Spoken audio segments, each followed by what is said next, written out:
tell. Columbus Podcasting can tell your story with a world-class video podcast of professional quality. Viewers and listeners can access podcasts anywhere, anytime.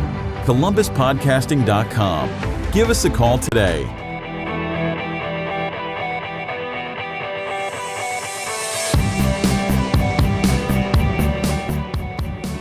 All right, Dan, good to see you. Saturday what is morning. Going on? Yes, Saturday morning. Not bathed. Right here. Not bathed. This is the hat. As I Yes. mentioned earlier, I smell like deviled ham. Whenever I don't bathe for a while, I smell like a potted meat. Oh my goodness. So, okay, potted meat. I Yes, have not there's a eaten. topic I haven't for bathed us in a right couple there. of 4th of July and all that sort of stuff. And Yeah, we just had the 4th of July. Did you see the fireworks? Or there? I was in Atlanta. Celebration? I was on top of this building and I saw fireworks from they were all, many of them were far away, but I could see them from a surround. Centennial Park, Decatur, Buckhead, all these sorts of places. Boom, they were all going on around you. It's amazing. Oh, that's pretty Yeah. cool. Yeah, I like that idea. For a brief moment, I felt okay to be alive. Just for Okay, a small, just for a small brief moment. I was, You know, I think we need to work on expanding that for We could. you, particularly, We could, so yeah. you can enjoy this ride. you know what else I have found that helps me to enjoy life is this wonderful new refreshing beverage, Supercharged. Supercharged. I Okay. think, Okay. I'll just leave it right there. Thank you. I appreciate that mention there. I'm sure the guys upstairs appreciate that as well. So, Supercharged. so what's been on your mind? So that could break into a commercial and it would go south in a hurry. Okay, We all okay. know that. Everyone watching this absolutely knows that. So. I could do commercials. Let's see. What I was thinking was a couple of you brought something up, but I also had Yeah. something on the drive up to. It's a family tradition that we listen to David Sedaris audiobooks. Okay. That's what we For a while there was we were listening to Ayn Rand audiobooks, Oh no, But, that was not happening. but yeah, that didn't happen. but suddenly I found at one point my son, he was 10 at the time. I found him attempting to club a poor person to death. Okay. And that's when I realized we needed to. We might need to pay attention a little bit more. We need to stop the Ayn Rand. Yeah. So, but so we've Okay, people can been put those two together later. All right, there we go. we've been listening to like some David Sedaris, and which is interesting because sometimes some of what he talks about is not kid friendly. So you have to Right. hover near the pause button Okay. to be able to move through some things because he has this one story about Fire Island that not for kids.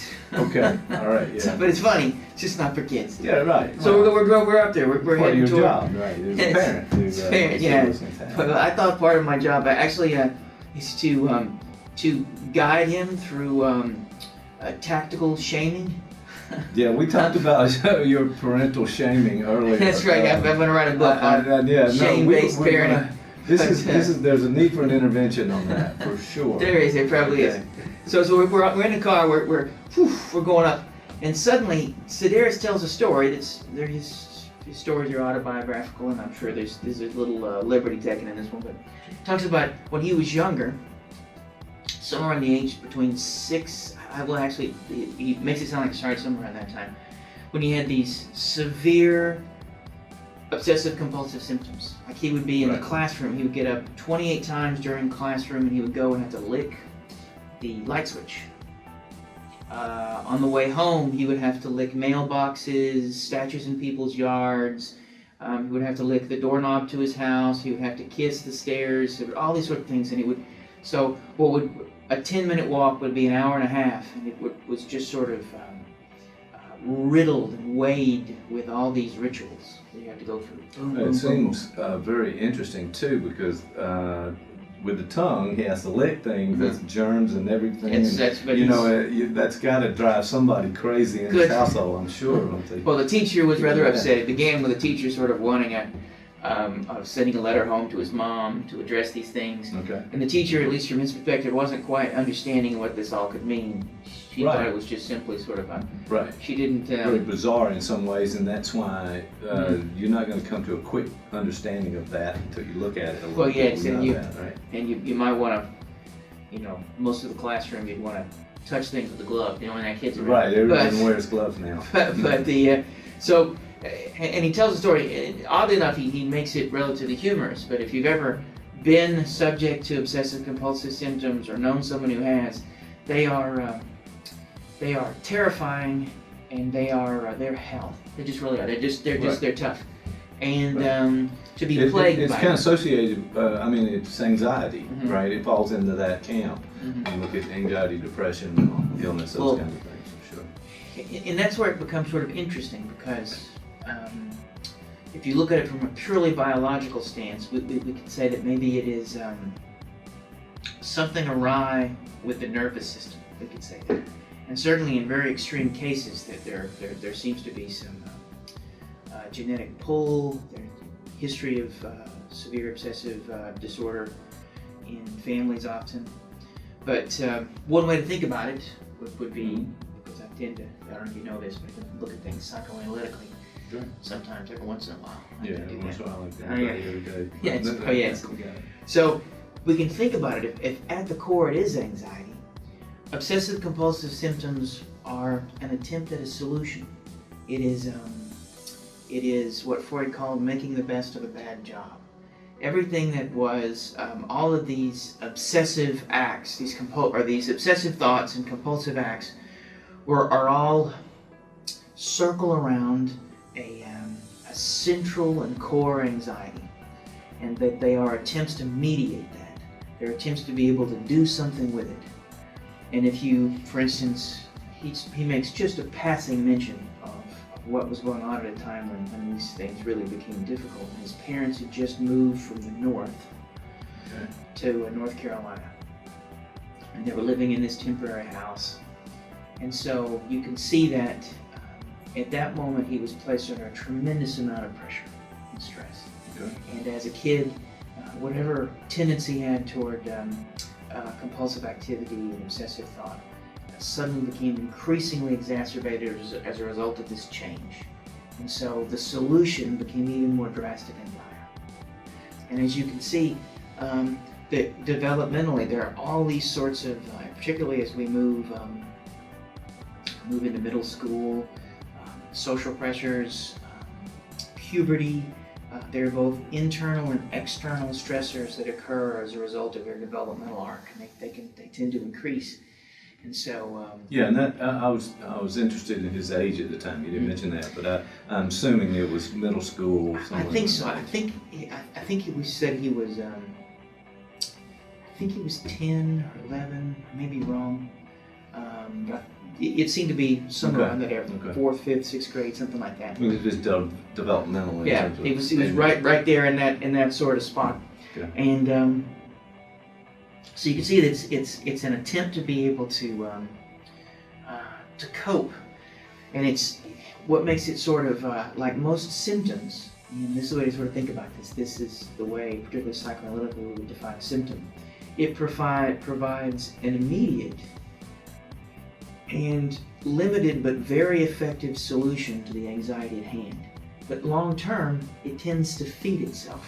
So it's a symptom that begins to actually reinforce itself and make itself worse. Because if his anxiety on some level was feeling alone and vulnerable, moving away from friends and family and a network of connections that somehow made him feel supported, as soon as he comes to a new place, licking doorknobs and light switches is not going to make you connected to people.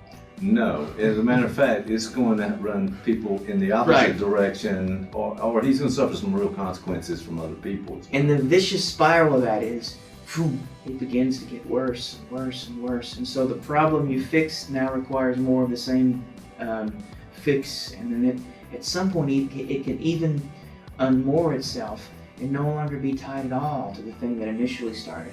Okay, that's so interesting. In his case, it seemed to, if his story is accurate, it was remarkably debilitating. And for him, it wasn't until he had maybe a bit more control over it. It wasn't until he started smoking as a young adult and doing drugs that he was able to do something with those things. And he would talk about how the ritual of smoking, lighting a cigarette, of stepping away to smoke, all these sorts of things were a way for him to suddenly, when once he picked up chain smoking, to develop a set of compulsions and rituals that were more socially acceptable. And so we made that trend. Now, why his parents didn't take him to a therapist, I don't know. That in of itself this was in the 70s, I guess. Excuse me. Late 60s, early 70s, I guess. That's when Uvalde was. Right. Might be some kind of taboo against that. But that also could be diagnostic. That the family, it's simply just, so I don't know. And if you've listened to any of his stories, lots going on. It seems like there is a lot going on with him, but he's prolific and he's on NPR and he's on all of these. I guess there's shows in some regard, so seems to be doing pretty well and pulled his act together, at least literally. He doesn't have his own drink yet, but he's not quite at that level of success, but he's moving in that direction. Yeah, well, that's really interesting. So it took a sort of a life of its own, moved away from the initial starting point for him with the anxiety and the move and the other kinds of things there. So. And part of what makes this interesting is that if you think about this psychodynamically, all of us come up with a solution for the things that we feel and the stressors we have.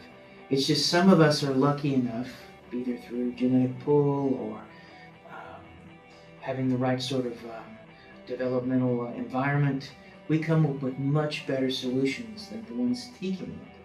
Well, all of us have a way of, we have at least some modicum of maybe obsessive or compulsive things that move through us.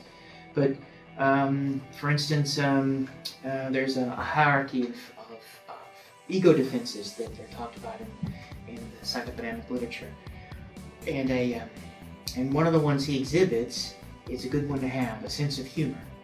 So if you are experiencing that initial anxiety that anybody would feel in a social setting, but you're able to tell a joke, that's a sort of defense that mediates your affect, but in such a way that brings people closer. So it's certainly true that humor can go off the rails and can end up running people away. I think my wife probably could talk about that. I was going to say, we probably have plenty of examples just from this show. That's right. At your home, but the fact that certain things she says you should not find funny, and I can't help it. It's just, that's immediate signal for you to find something. So that's, that's right. But by and large, it's a much better defense than the compulsive licking of a light switch. Sure. But all of us have a pattern of symptoms, adaptive or otherwise, that we make use of, and they become something that's often referred to as character structure. They become, it's reflex, it's like an autopilot, it's like an implicit map of our insides and our outsides that we sort of follow. And built into that are these solutions we come up with, these ways, and they are embedded. They're not something we're often aware of. They mediate automatically and reflexively. And part of what happens in therapy, if our man Dave Sedaris were to, as a kid, show up, part of the goal would be is to help him to name and to acknowledge at least some of the anxiety he's experiencing. If you created a space, if he were a younger child and you did play therapy, for instance, you could find a way for him to be able to put into words in some form of mediated action the sort of stressors that the move made. Since he's a little older at the time, you might get him to be able to tell you directly, or in the stories he speaks of. If you ask him what he's been doing and he starts telling you about a TV show he likes, sometimes those are small windows into talking about characters that he identifies with. And it becomes some small movement for him to begin to put into words instead of these reflexive actions, the things he's attempting to mediate. And you create what's known as an environment of dyadic regulation, as opposed to the solitary. There's dyadic regulation and there's solitary regulation. That's not what it is. But there's a fancy term for it. But okay. Got it. When he is in these obsessive compulsive symptoms, he is stuck outside of the potential for dyadic regulation. The story begins with the teacher sort of making fun of him and sending a letter home. Right. The story begins with a failure of potential dyadic regulation. If she had sat down with him, and it may not have been helpful for her to say, why do you keep doing this? Right. But she could have sat down with him and said, hey man, I know you're new here, and when did you guys move down? She could have started there. Okay. That would be the moment of potential dyadic regulation. If that were successful in a successful treatment, part of what happens, including maybe helping him to sort of name some skills he could utilize, giving him some tools to navigate these things, but he'd also be able to internalize. He would bring the teacher with him. In the act of dyadic regulation, you sort of internalize that sort of stuff, and it becomes a new map, a new reflex, more adaptable. That makes any sense. Yeah, it does make sense. It does make sense because the idea that we all are on this continuum a little bit with this OCD, the obsessive compulsive kind of thing, and then we build some kind of structure as we go along. But for him, it was an extreme. I mean, licking all these objects around in this world must have just horrified all the people close to him. And look for a significant reason for this in some way. And you can see that. It leaves him increasingly isolated and away from the potential for the level of dyadic regulation that he needs. And probably his family is also under a great deal of stress. I think at the time his mom was pregnant with his brother, I think. So there are all these familial pressures. So, and I think he had at that time 2 older sisters. I think he has 3. Maybe he has 3 older sisters. Wow. Or maybe, I think that's right. And what other maybe a younger sister? I think he has a younger sister too, or maybe I'm wrong. But so there was nothing there, or there was minimal things there to help him to be able to cope outside of that reflexive symptom. Yeah, I'm wondering too. I mean, it seems like it was unconscious. He wasn't going in and saying, "Oh, when I get to North Carolina, I'm going to start licking the light switch." This was something that just manifested itself. What's the explanation? I mean, why couldn't he realize? Wait a minute, and think through this in some way, kind of self-regulate. What do you think? Well, it's interesting because if you go with when I've worked with patients with OCD. Oftentimes, with them, there's something dangerous about thinking it. There's something dangerous about getting close to it. There's an example that I can't remember the name of the text, but with a woman who had her husband had taken a job, and she had just moved into a new city, southern city, middle of nowhere, small town, and she began to, and they moved, and she had just had her second child. She had a 2-year-old, and she had a baby. And when she was leaving the house, if she were leaving the house with a sitter or by herself, especially by herself with the kids or whatever, she would have to check the stove 500 times. She had to go back and forth, and she would have to do the locks almost 100 times. She just would, and she'd always had some compulsive trends, but they really become incredibly exacerbated. Well, part of our way to think about this,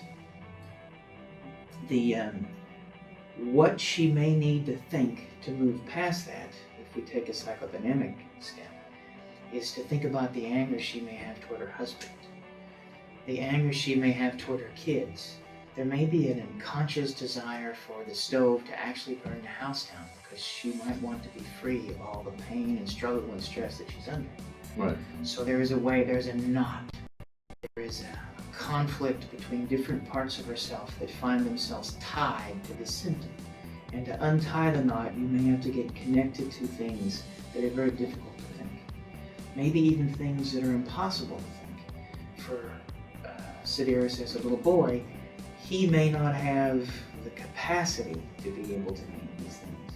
He's never, if he had lived in his hometown up until he was 10 years old, he doesn't have the words to know what moving means. Someone may at some point may have attempted to, so I think that's part of it. So sometimes the feelings are too much, But sometimes there's a conflict too. There is, and this is very psychoanalytic and maybe controversial in a number of quarters, but at least with some obsessive symptoms, there's a danger to really peering under the symptom, because what you find there could be maybe very dangerous and difficult. No one wants to think that they want to burn their family down. Right. But you're having those kind of very horrible, unthinkable kinds of thoughts, and being able to confront those, and that's hard enough for anyone to do. A number of folks that I've worked with throughout the ages, I'm not that old. I'm not that old. But throughout my career as a male hand model, throughout my career as a therapist. What is it that you do? We gotta figure that out one day. Yeah, what do I do? That's another show. We'll get to that. But oftentimes, some of the symptoms, the patterns you see, will be around things like pedophilia. Oh, I think I'm a child molester. I think I'm a horrible person. And that they can, they'll can't drive past the park because there'll be kids there, and they'll suddenly, oh my God, what a horrible person. And sometimes the symptoms serve the purpose of, or at least part of their purpose, is to punish.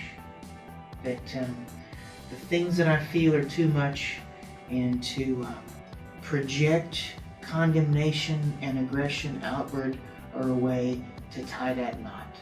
They offer a quick and not so easy, very difficult solution. Part of the work is to get someone to be able to, if not directly peer under what conflict may be arriving at that, getting them better at being able to feel the things that they feel. Right. I can think of an individual who had some those fears of pedophilia, and he had graduated from a graduate program and had just started a fairly lucrative career and was beginning to experience some success when his obsessive compulsive symptoms began to reach a crescendo. Mm-hmm. And part of the work with him was untying this knot to see that at least part of this had to do with the fact that he was now more successful than his dad. Mm-hmm. That up until now he had lived under this idea that his dad was as good as he could get, was second to God in terms of his place in the universe, and to suddenly live in a world where he began to think about his father differently, his very success began to wreck the balance in the world that he had. And so beginning to get him to touch on those things, began to get him to be, and it's difficult to see, well, how does fear of molesting kids connect with this wrecked by success narrative? But what is central to it is really just affect. It is feeling. Symptoms are an attempt to be able to mediate inner experience, and that can tie all sorts of things together that often seem not connected at all. Right. Or it could be that it was necessary for me to do that because he had good insurance and I wanted a boat. Okay, this is we were straightforward there. We just went off the rails just a little bit about the boat, but I really don't. No, it's not. I mean, it's difficult to face these kinds of things, and if the context of the family we're in and the environment that we're in makes it harder to do that, sure, we're going to shy away from that. We're going to find reasons not to look at that. And as you said, it may be too horrifying for the person. It's it ain't easy being human, and that's part of the takeaway from this is that you can look at someone with the extreme symptoms that Sedaris had with the licking of the light switch, but we can see embedded in that something existential, something that is central to the human condition. We have to come up with a solution that allows us to live, and we're not solitary in that. We don't do it by ourselves. It requires people in our life to help us to do that. And no matter how good they are, sometimes they're not good enough in some ways. We have genetics and biology give us a certain, there are certain factors there that are like cards we were dealt. All of those things sort of swirl together, and we come up with a way to do something with those. And you look at an extreme situation like Sedaris, I mean, think about yourself. You think about the things that you do. Think about the way in which you mediate stress. One of the more common ways would be, lots of folks, the first thing they do when they come home is either on the weekend or usually the weekend they'll Netflix binge. Right. And you may say to yourself, on one level, that's okay, Netflix binge, but that can be. By the way, it happened at my house this couple of days ago with the third season of Stranger Things. Stranger Things, yes. So. That's sorry, I didn't mean to take you off. Yeah, I got to watch that Stranger Things. That's that one about. It's got Ducky in it.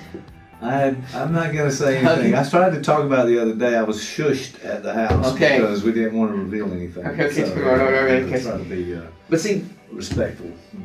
A Netflix binge can be symptomatic because it can be another solution to mediate certain affect states. We talked before about that notion of the euthymic window.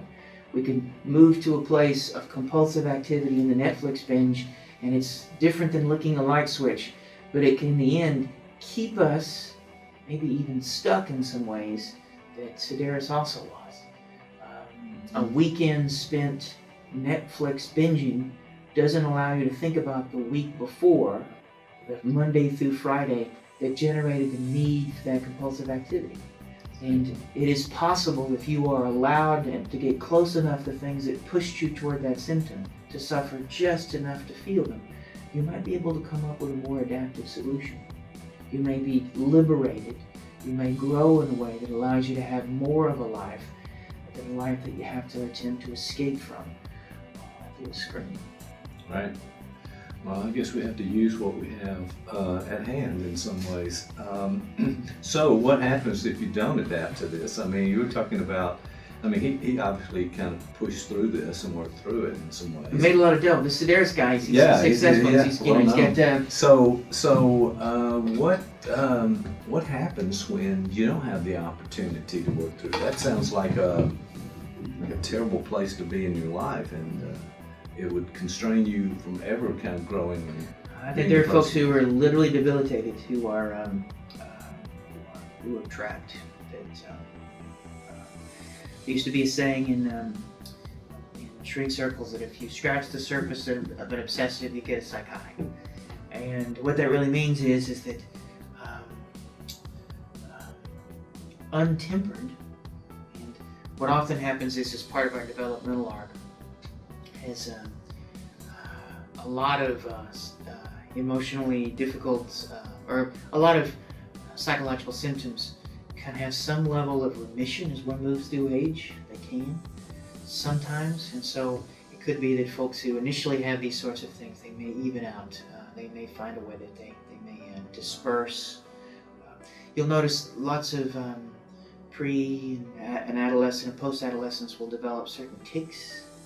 Those will come and go, and those may be connected with the rapid myelinization of different hemispheres, which can be connected with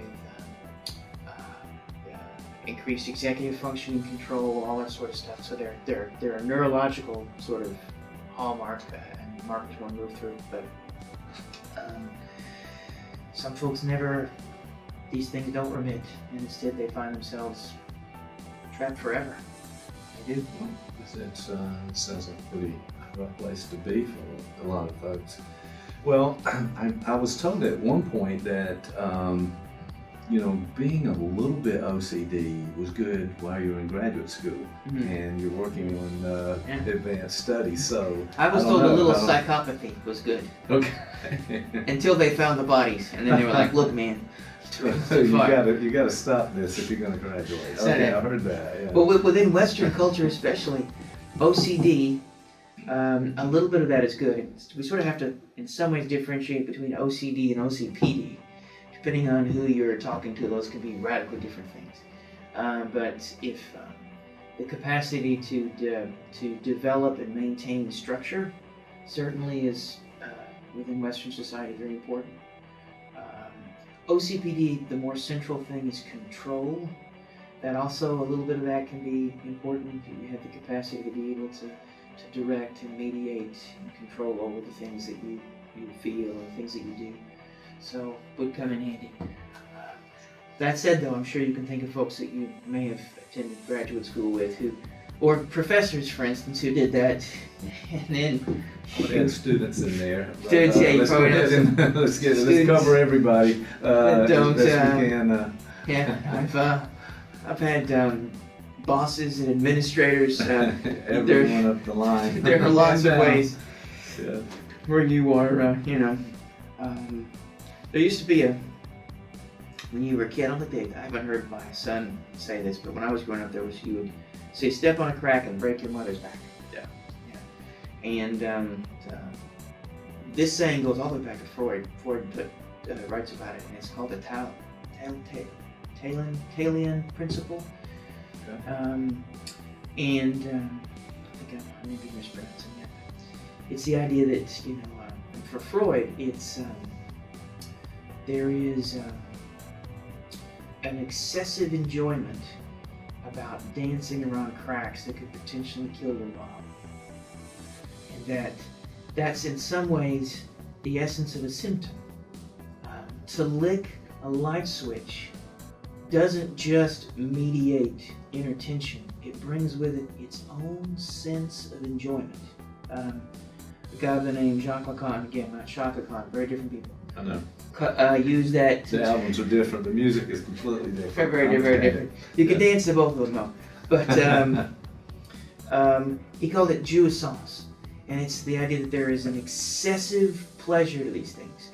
So part of what also drives a symptom is if you're just walking along and trying not to step on cracks, but if suddenly in your mind you fantasize, if I step on this crack, I'll kill my mom.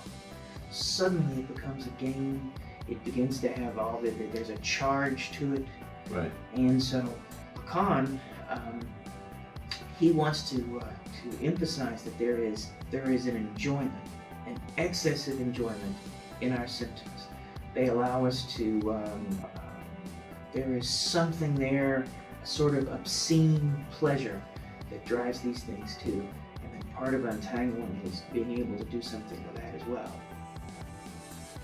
Right, there's a lot to manage in these situations for folks going through this, but a little bit goes a long way, as they say. So maybe we'll figure out what you need to do in therapy. But I think you said earlier that we need to approach these issues in some ways that without the blame necessarily. Because I think your example a few minutes ago was like the teacher coming at the person and saying, what's wrong with you, as opposed to talk about what the situation was like moving to North Carolina. Well, that does in some ways go against my shame-based parenting techniques. Parenting. I hope you don't use that in therapy. Do you use No, I would take that question back. Shame-based therapy. It would be, you lousy light switch licker. That's not really going to help. That's not. No, that's not going to help. And as well, Well, it's interesting because it actually can. Shame doesn't help. But one of the things that we talk about in one of my favorite cats, Willie B on there, says that our first role as therapists are to survive the patient. And I would say that our first role of any social encounter is to survive the other. And so someone who is licking your light switch is a harder person to survive. Someone who is in front of you, rocking back and forth, crying hysterically, saying they're a child molester because they had these thoughts, is hard to survive. So part of what, to be able to lean in, to be able to mentalize the person across from you, is to be able to, as best you can, see the humanity, and if you can, also see where your own symptoms may lie, that you are at least part of that continuum. I may not be someone who licks light switch, but I am someone who does this and this and this and this. Right. So. Wow. There's a lot to think about there. But, and hopefully the thinking involves someone with really good insurance, because I got a boat. Yeah, you're boat. No, I got to get a boat. Right now, I couldn't afford a dinghy. Right. How about a float for the pool that we've heard about? Yeah, like those floaties. Yeah, I couldn't even afford floaties. No floaties. Floaties. That's terrible. It's a terrible situation. Well, we'll take donations at the end of the show. Pitch in for some floaties for you. I thought we should work in commercials, like the guys upstairs. We'll do a commercial for them. Let's leave the guys upstairs out of this conversation until we bonded our friendship. Okay, then we can move. That's actually a referral to not God, but as people don't realize, we are polytheists. So we believe in many gods. So it's reference right to the gods who are guiding us, and Zeus and Apollo and others, and Ed Norton. I don't know. Or the tweet of God, I think, is out there on Twitter. So what is it now? The tweet of God? Yeah. That's God tweets now. God tweets. Some situations, but they can't shut him down for some reason. I hope he's not tweeting anything from Leviticus. Wear mixed fabrics. I'm gonna send you to hell. One of those things I wish I hadn't brought up at this moment, but that's what we do sometimes. So what do you know? All right, man. Well, that's been very interesting. Mm-hmm. So, what else? Well, you're not supposed to have. Is this like radio? You can't have dead air. We can have dead air. Yeah. That's some people would say. It's called post-production. Here it is. So we just find that moment where we can stop to get to the next I think there are only two kinds of air in this room: hot air and dead air. I think there's really you got no. Which is more? I don't know. Well, you brought us a little earlier, and in some ways there's a way to connect these. Yeah. Well, about ideology and what people certainly want to talk about it. So we can save that for later if you want. Yeah, well, we need to have a longer time to kind of get into it, but let's talk about it for just a second. Well, set this up sort of a. You talked about this notion of ideology, like why are people like, let's not we should remain apolitical, or do we wade into the fray? Well, I would say at this point there's no way escaping from the politics because it's in the air that we breathe at this point. So well, I have a couple of careful we don't go. Friends from Tennessee where I grew up. We're very conservative, and so they often send on the Facebooks. I don't know if you got one of those Facebooks or if you know anybody that does. I've heard of the Facebooks. But I got one of the Facebooks, and they send these, and they often say things like immigrants go home. I don't like line breakers. Or that was one that go about breaking in line. There are pictures of Trump as if he was drawn a little like he might be some sort of Christ figure. Mm-hmm. And so there's an ideological component to that. Sure. And you were saying that why do people cling to that? Why do people that's kind of the question. Why do we need that? In other words, we can't really sort of independently think about things as they come and make choices in that. We have to sort of join a particular ideology and then march to that too. Correct. And I find that very interesting. This is how this connects because we'll go with Lacan. Lacan has a famous saying that reality is structured like fiction. Okay. And only the non-duped err. That's another one. Okay. And we may have to have some disclaimer at the end of this show, but and also a definition, some terms used during the show. But what he means by that is that the only way you can be wrong is not to be fooled. And what that means is that we can only exist or make use of reality through some sort of mesh, through symptom, through our own histories. It is always to some degree wrong. So there is a fiction that we create to be able to, that involves us and the people around us, and this fiction is how we move through the world. And it is always to some degree untrue, because it has to be. It is always to some degree unfinished. And what happens with rigid ideological structures is they become rigid, fascistic, and they no longer allow for the movement that what one needs to have with our necessary fiction. You could imagine a dialectic of illusion, disillusionment, and illusion and disillusionment that allows the growth of a mind and a spirit to be able to get bigger and bigger and embrace the world in a better and better fashion. But on some level, we have to cling. When we talk about learning theory, for instance, There's also a famous philosopher that said, all learning there is no learning without suffering. And that's the whole notion of assimilation versus accommodation from P.D. James' standpoint. That to assimilate is not to alter the fiction and the illusion we live with. To accommodate it, however, is to have to alter that, and that is almost always painful. So, and I'm picking on my friends in Tennessee, but for instance, this notion that, immigrants go home, nobody likes a line breaker. They may be narrowing their idea of what what makes this ideological is, in many ways, that most ideological systems often have, Lacan calls it a quilting point, or some notion or idea that sort of ties everything together. A lot of right-wing ideology, this notion of freedom. Freedom isn't free, or this notion of America almost as if it's sort of a saturated symbol. Well, in this case, it's the immigrant, and that there are outsiders that we should be united against, and we should be united against them underneath the American flag, and they are trying to get in. They're doing something unfair and wrong. And so that is a helpful illusion to have because it makes the world make sense. It creates a fiction that you can live under. But there's a tremendous amount of information that has to be repressed, or in fact, you can also, what often happens in the system, this is all psychoanalytic, the immigrant gets to own all the projections. You don't have to think about your own difficulties in a certain way because you can project them into the immigrant. Right. And so it offers again that really tidy fiction illusion that one can live under. But what's missing in that, and what was challenging, is if you were to take my friend from Tennessee and we were having, I said, well, what if you realize that a certain percentage, I don't know what percentage of it, 30% of those are actually women and their babies.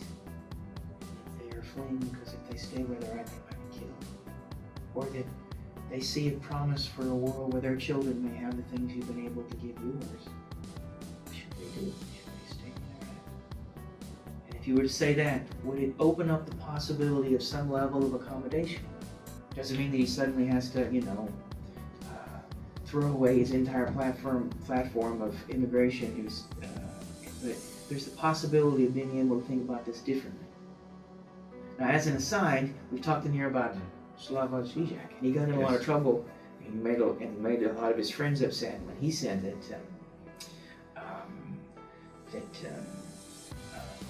he said it in a way that was very provocative. But what he said is, as long as we focus on the immigrant, we are never going to fix the global problem. Why in this world where we have enough resources are there places that people want to flee from? The right focuses on erecting borders, and the left focuses on creating a space for these people to come to. The real issue, neither are tackling. Why are there places in the world that people need to run from? That's what we need to fix. And that an ideological system keeps you from being able, the illusion of the system keeps you from being able to directly deal with the thing you need to. We don't often ask ourselves that question.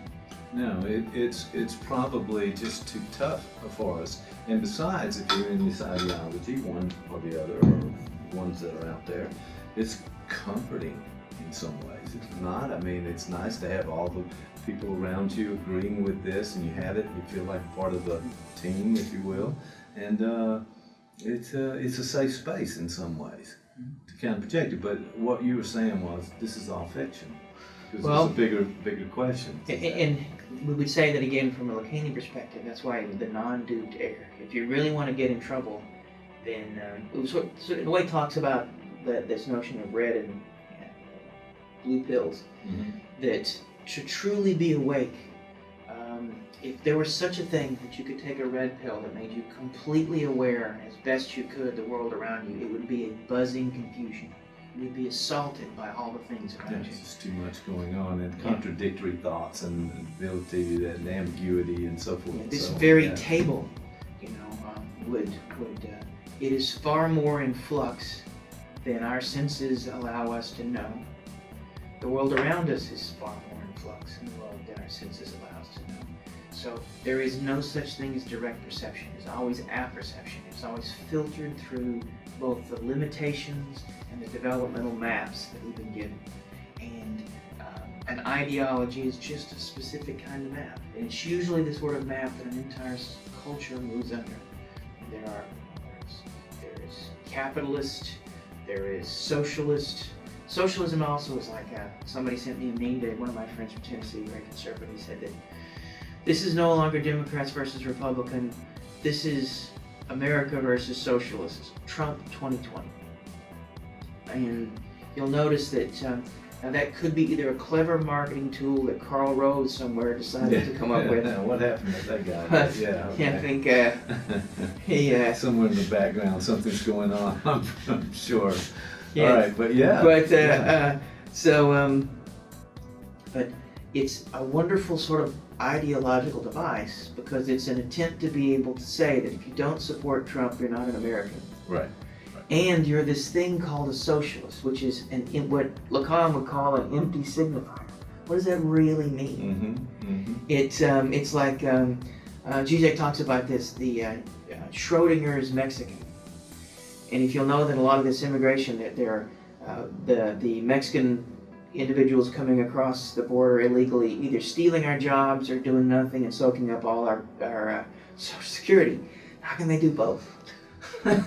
So yeah, you run into a contradiction at some point where it doesn't make sense. Well, what Zizek was saying is because it's an empty signifier.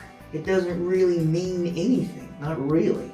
It's just a way to be able to bind all these things together. So when you say the word socialist, what does that really mean? Really? And the person with the bumper sticker, if you ask them, they may come up with a whole bunch of list of things. Many of them which could be just as contradictory. So let me get this right. Socialists want to do this and this and this. And when you begin to go, well, wait a minute, have you met one of them? Well, no, we said they're everywhere. Well, where is this? Well, they're Bernie Sanders. And so it sounds like, Bernie Sanders is, so, and then when you begin to unpack that, well, it doesn't. So you're saying Bernie Sanders wants the government to outlaw churches? Is that what you're saying? And then there often becomes this sort of like, but there is an empty signifier in there dancing around that is there simply as a placeholder to keep this ideological symptom in place. It sort of whirls around it, right? Right, and the contradictions don't seem to matter. I mean, if you're watching the Times win and all the media and what's happening in politics and so forth, it seems like there are direct contradictions, but they're either excuses or they just go on without commenting about these things. I find that very difficult to understand. In the commentary, and it can be difficult in lots of ways because some folks on the left, and there are folks on the left criticizing that the Me Too movement and awareness of misogyny and abuse itself, if we're not careful, could become something other than we intend it to be. That's a controversial subject because I'm not really sure, there's ideology in that statement too. But it is possible that, if you go back to Zizek's idea about where we get tripped up in immigration, if we focus, and I think we mentioned before, he talked a lot about some of his conflict with transgender rights, that what often seems to happen is we're just finding a way to integrate one more person into the world instead of this one more person may be able to have the seeds for change for the entire world. So those on the outside, if you ask in Nazi Germany, it talks about the figure of the Jew. For the Nazi ideology, they were like Schrodinger's Mexican. On one level, they were degenerates who did nothing but sucked up resources, but they also controlled everything. Okay, how could that be? But that's because in the end, they served a purpose, and unconsciously they structured this entire system. But if you were to ask someone on the outside, it is from them they might be able to observe, well, wait a minute, that their vantage point might allow them to see something that people who are trapped in this ideological system can't see, if they were able to speak. So how do we give voice to the marginalized in such a way that they may be able to change the majority? They may deliver a truth that creates an act of accommodation on a societal level. And we have to be careful. We have to find a way to be able to keep that voice intact and able to speak. So. Yeah, I think we need to have that available to folks. But I mean, at first it's this issue of insight. Am I really thinking what do I believe in and why? Let's get to that point as well and begin to assess things. I don't think people are analytically or otherwise being critical thinkers about it. It seems like we're just accepting of some things because we want to fit in. Almost a Maslow, one of the hierarchies of connecting with others, you know? And this is kind of some rabbit hole stuff, but maybe follow some of the Zizek stuff. He would say beware of critical thinking too. Okay. Because there's often a need to get lost, and it's often in the stumbling that you find yourself. So it is possible that the repentant racist may have an awareness and may be a potential for change that even the marginalized individual may not be. So it may require the stumble and the fall, and then a retroactive critical analysis of the stumble to be able to move the individual forward in the way that we want them to go. You may have to fall down before you can rise up. That may be the model how this is supposed to happen. You may need to lick a few light switches before before you can be aware of yourself. You may have to move, and you have to move through the symptom in a way to get to the sort of truth you need to. Okay. Well, final idea about this with this ideology notion, and I like the way you tied it into the OCD a little bit there, but the idea of, is this healthy? I mean, to just sort of cling on to the ideology and wear the certain hat and do the certain things, where does it end up? But is it healthy, and how do we get out of it? What do you think? Well, there's not a lot of, there is some data, and it's often filtered through politics. But oftentimes folks who, depending on how rigid an ideological edifice or system is, and depending if it's on the left or the right, we do know that individuals, particularly if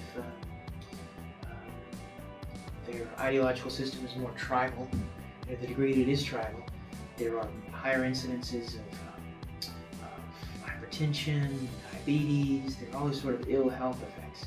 So there's some data to suggest that there's something difficult and dangerous about any sort of rigidly held ideological system. Right. But I suspect that my friends in Tennessee, one of my friends in Tennessee did have a heart attack like 10 years ago, or maybe 3 years ago. So that made that matter. Watch me, I'll suddenly keel over right now, but no. I'll try not to. Try not to. But I suspect though that on some level it probably is healthy to have some sort of system. And if you stay within a context where there are no cognitive dissonance, if you watched only one news channel, if you've existed within a certain bubble, you probably would be relatively comfortable in that. And we do know that in terms of measures of happiness, it depends on how you, again, that's a hard thing to operationalize. Right. But folks who skew toward the right report higher levels of happiness. They report, so the more conservative you are in those sense. And that makes a certain amount of sense because if you move toward the left, you're much more aware of systemic problems. If your ideological system says that God will sort it out in the end, then you can rest easier than someone who believes that we have to fix these things. We got to work hard to fix these things, yeah. So, I think that's part of what's insidious. We may be saying that to move outside of one's ideological system is to risk health and to risk, it may put you in some sort of danger. If no one learns through suffering, then you're going to have to move through something painful to get outside of an ideological system. So to answer your question, maybe it would be better if we were all Nazis. Okay, that was not exactly the answer I was looking for. I will say this though. I don't know how to recover from that one. But, I will say this though. They had cool uniforms. Yeah, the uniforms were cool. All right, so other than that, this is going to get us into big trouble. Actually, but this is also one of the things that this guy Zizek writes about, because Nazi ideology was very much about. It was not a sex and drugs and rock and roll. It was very much about discipline, rigidity. It was about you weren't supposed to everything in moderation, so there were all this sort of, and so. Zizek says the reason why their costumes looks cool because that's where all the renounced pleasures surfaced. That because they weren't allowed to kick it up at home, they would have these Nazi would look like socialist, or no, they weren't socialists. That's another. Okay, maybe we can talk about that. Right. Clarify that they weren't. That's why, they had these giant rallies where everybody's it's like this sort of political orgy rallies. Right. And that the ideological system allowed a return of the repressed in moments like that. So their uniforms were cool because the contents were under pressure, and that's where some of this pleasure surfaced. Wow. And those Nazi boots.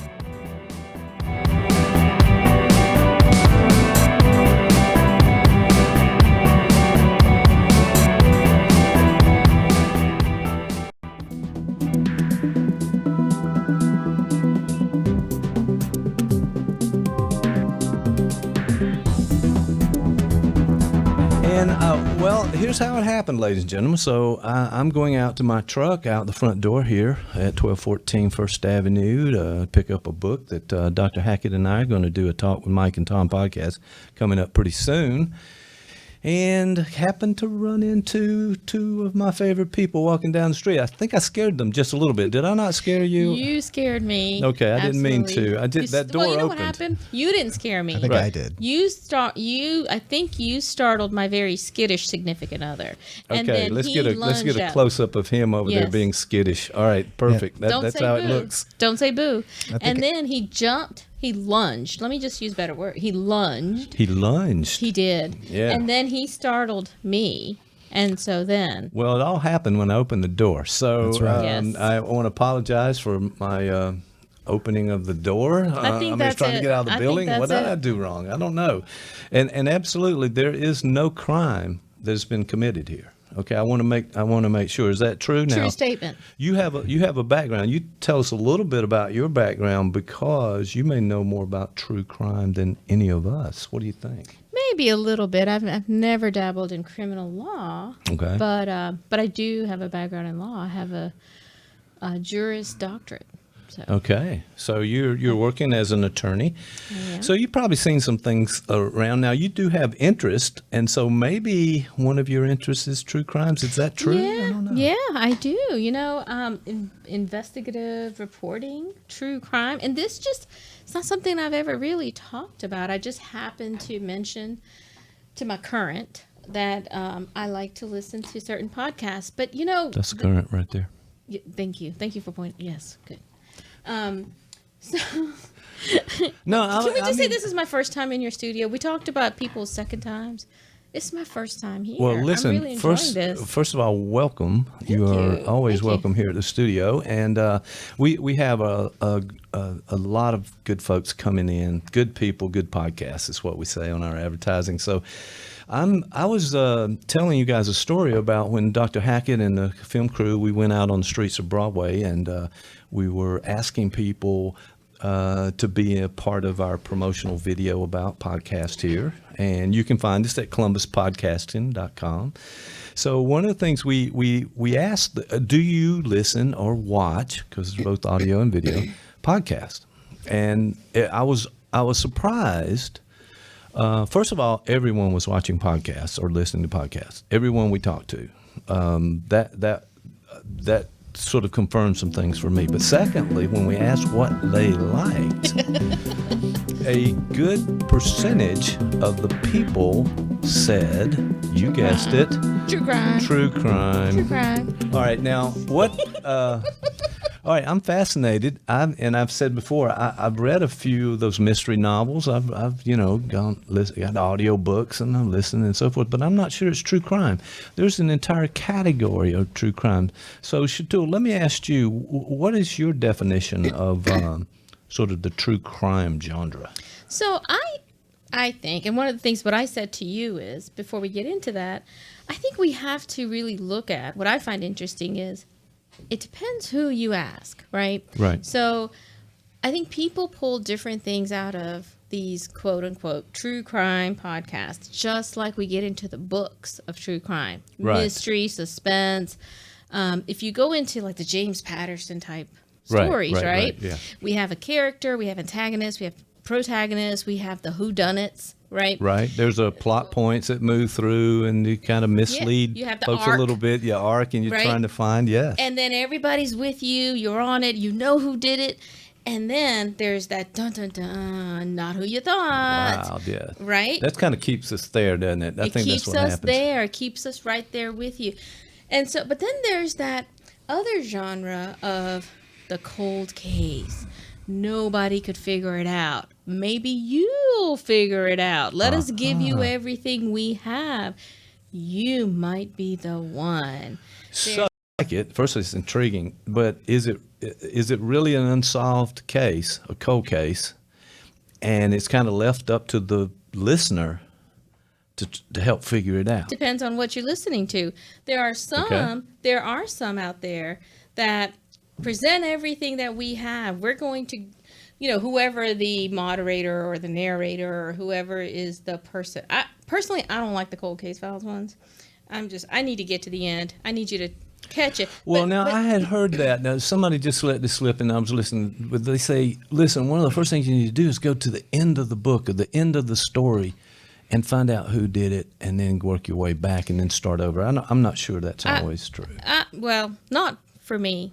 As I said, I think it just depends on who you are. And this comes back to, I'm a lawyer, you're a psychologist, right? That's what we do for a living. That doesn't necessarily always align with our dispositions or our backstory, right? Right. So I think we all bring a lot to the table in all of our years of living. So we might come up with something that no one else. Or not just for the solving of the mystery, but why are we interested in this? A lot of times when I'm listening to things, what I really like to hear is, how did the lawyers treat these stories that are involved in this? How did they deal with some of the examination of the witnesses? How did they deal with the experts in the case? How did they deal with the law enforcement aspect of it? That's just a interest of mine. Well, that fascinates me too. I like that a lot because I want to know how they really checked out the evidence. What's your alibi? Well, I was at so-and-so's place at this time. Well, if it's a good detective, they're not going to take the word for it. They're going to go there. They're going to get witnesses. They're going to get up more evidence to make sure that alibi sticks. So. Well, and what now? Okay, you just hit the 30,000-foot view of that. Yep. Bring it down. If by profession you're now dealing with personalities, you're dealing with, let's say, traits, characteristics. Or personalities, or even, as we're going to talk about on another podcast coming up with the good Dr. Hackett, the personality disorder, maybe even the psychopath. Absolutely. So there's some crazy characters out there. Well, and let me tell you how that works for me. When I hear personalities or disorders, there's some nuance there as well. And when we're dealing with dispositions of people, we're dealing with the entire people, the population. So as a lawyer, in all of my cases, I have to work and collaborate with agencies, clients, opposing counsel, fact witnesses, expert witnesses. Many times I can't really get to what I need to get to until I figure out how to get to that person. So as I'm watching, as I'm listening, more than the true crime, more than the murder itself, what I'm really interested in is the victim, the victimology. There's some profiling type stuff that goes on. But what I'm really getting to is the stuff that would normally be redacted, the law enforcement sensitive stuff out of document productions, for example. In any case, I can really hear that from a different perspective. This is now a reporter who maybe through a FOIA request has gotten evidence or has gotten documents or has gotten things from the entire police file. And then if there's things that are redacted, the reporters who's now reporting this podcast knows what's protected through First Amendment privileges, has now gotten through the trouble.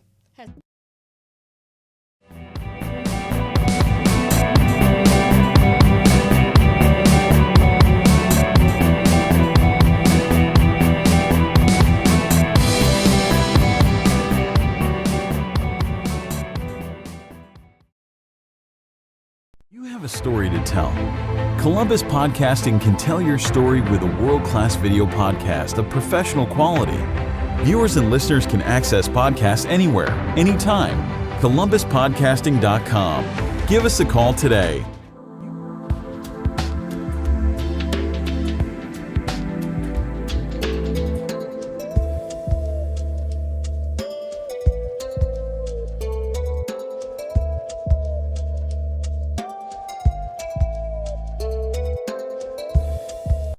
These things. No, I think it's great, and to take the time out. I guess that is kind of an issue that. Well, I wanted to say something about reading a good book or reading a book like this that has so much information on it, and we're reading less. Mm-hmm. Oh boy. That's kind of another podcast, isn't it? That's a whole nother thing. But I do think you're on the right track where you take a break. You do some inventory on what you want, where you're at, what you're going to do. Don't we all need to do that? Now, I'm not so sure everybody, the Joe walking up and down the street's doing that. I want to wave the flag out there and say, hey, stop and think, reflect, be introspective, think about the future, think about the past, figure out your next steps.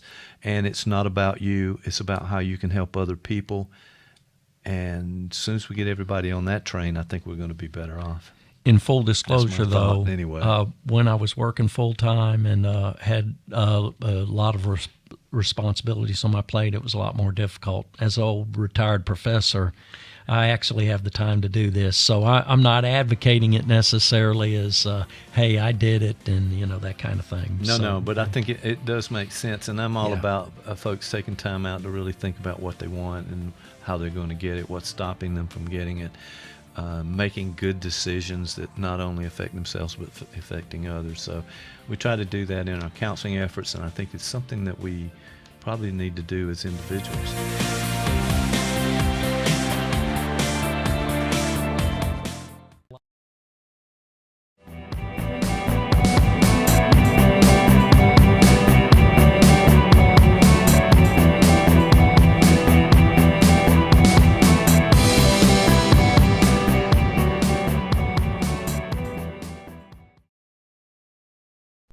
Story to tell. Columbus Podcasting can tell your story with a world-class video podcast of professional quality. Viewers and listeners can access podcasts anywhere, anytime. ColumbusPodcasting.com. Give us a call today. Zizek is ultimately, I think, pushes for a collective action. Part of why he still maintains the label communist is not because there are various communisms, but at the core of all of them, even the ones that went horribly awry, is the idea that somehow we need to be in this together. Right. And that universal emancipation is the one point that all subjects should be aimed for. And so if these rules, they may focus on individual emancipation, but they may take us away from a universal emancipatory stance. And so he may have some conflict over that. Like, we have to be careful that we don't allow ourselves to be merely individuals, and that we are not thinking about the universal struggle for all of us to be able to experience a level of life that is really only afforded to people in the first world. So, right. You know.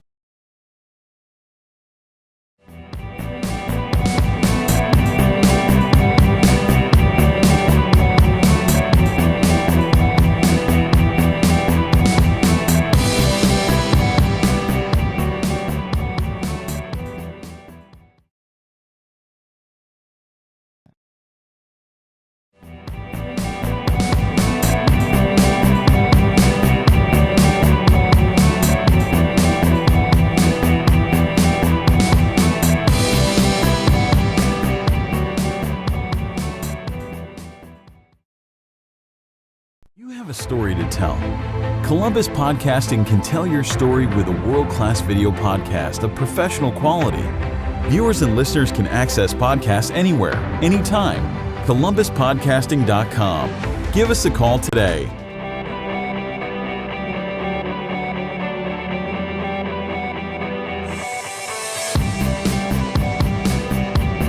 Let's figure this out. Right. All right, Dan Rose, how are you, sir? What's up? It's it's Friday. Well, it's going to be Friday for the rest of the day. I don't know how to break the news to you on that. It didn't come soon enough. Yeah, long week, right? Okay. Yeah, it's I got if this week were like a disease, I would say it was shingles. Ooh, that's that's a rough one right there for some reason. So let's hope that it gets better. It's a short time frame there. All right. So what else is up? How do you deal with a shingles week? You Colt 45. I mean, like buckets of it. Just okay. You know? Well, I'll tell you what. That's what you got. That's what you got. Colt 45 and pork skins, fried pork skins. Fried pork skins. I call that a Saturday night. I hate to say this, but my son's on a keto diet, and for some reason there are pork skins at my house. On the I keto apologize diet. to the universe, as a matter of fact, for that. But they can't do carbs, but they can do fat. Pork skins. They can do fat. It's crazy. You know, I dated world. a girl for a while. It smelled like pork skins. Oh, I just felt that was really couldn't go anywhere. Do we need to know that? Just question. For that. People have smells. Well, yeah, I guess they do. I hope this session today is not really It's about nothing to do with smells. Nothing. It's just heat. Okay. Well, I'm glad it's Friday too. It's the end of a long week, and here it is Friday. And I think people really do feel better on the Friday going to the weekend. We're all working. We're trying to move toward. I'm not working. Yeah, our own time and so forth, and have free time during the weekend. So. Every moment of my life is free time. I mean, somebody's paying for it, but it's free time for me. So they have no idea what they're getting for their money. No. But they're giving you money and you're enjoying it, right? So that's how it works. Yeah, well, that's okay. I'm down for that. But yeah, so what's been on your mind lately? What's these things happening? We got to come up with someone to talk with, and I thought about this. Now, in some ways, this is a little. My son would say this is a stale meme in a way. He might criticize, but Okay. He's 47. What does he know?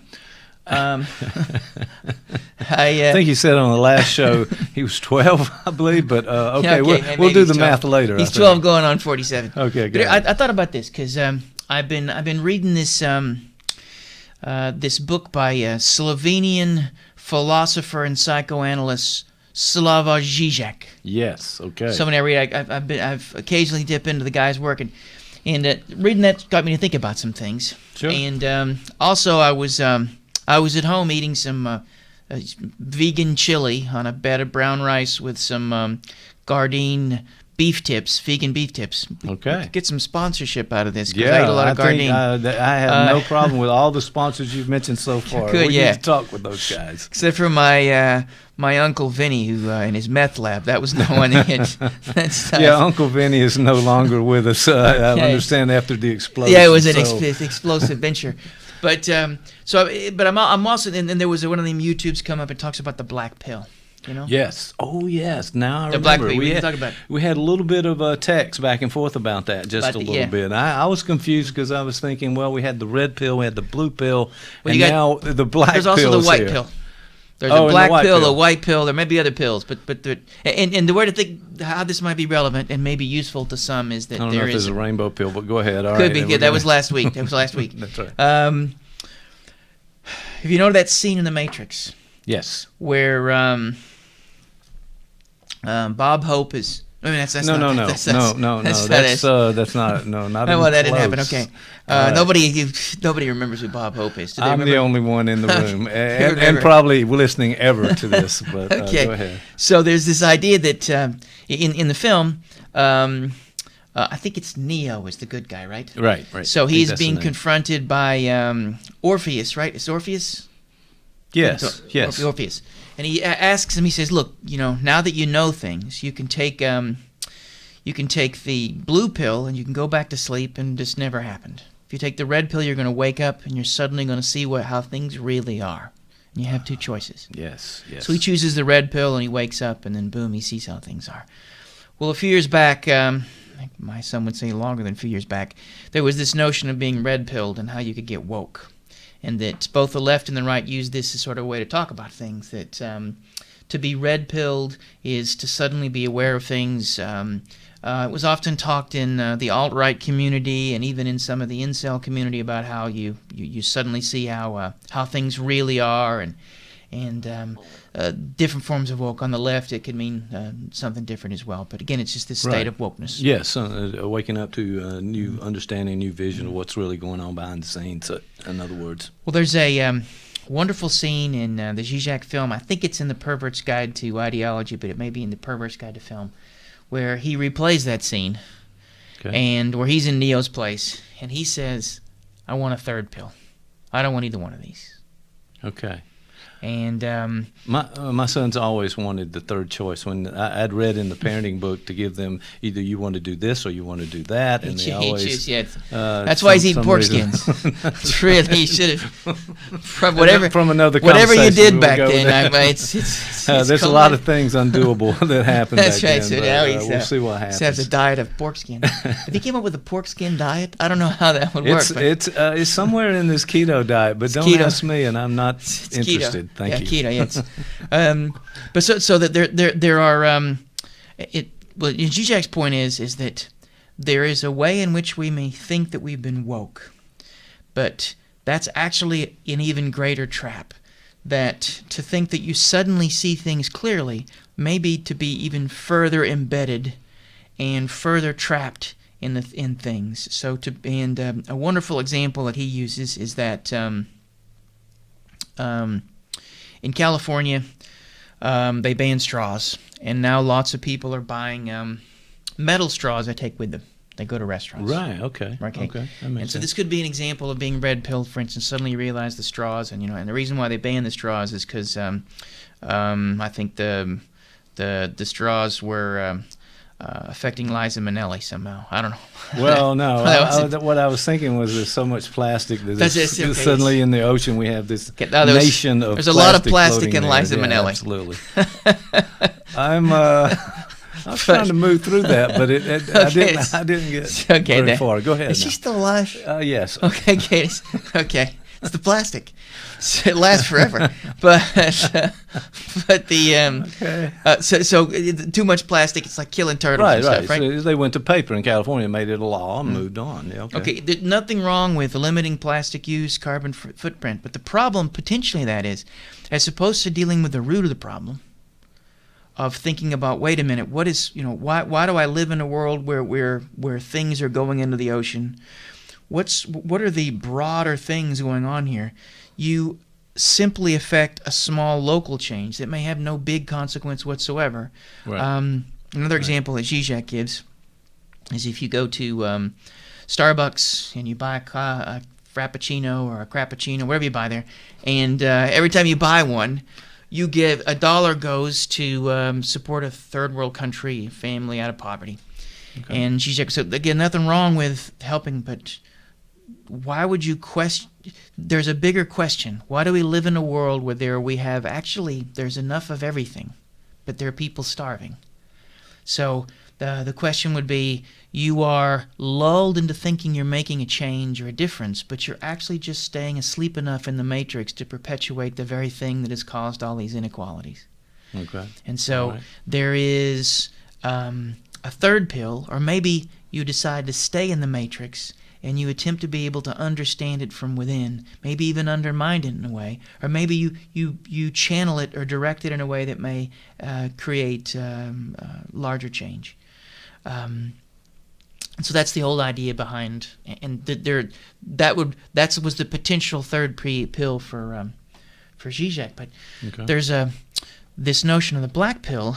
This is the notion that you wake up and that everything is crap, and it's a form of nihilism. Okay. It's the idea that when you really see how things are, you say, there's a philosopher, what's his name? I'll think of his name, but he was partly inspiration for the TV series True Detective, the first season. Okay. If you ever saw that. Yeah. But he's an antinatalist, and an antinatalist is someone who doesn't believe that human beings should reproduce. We should just die out.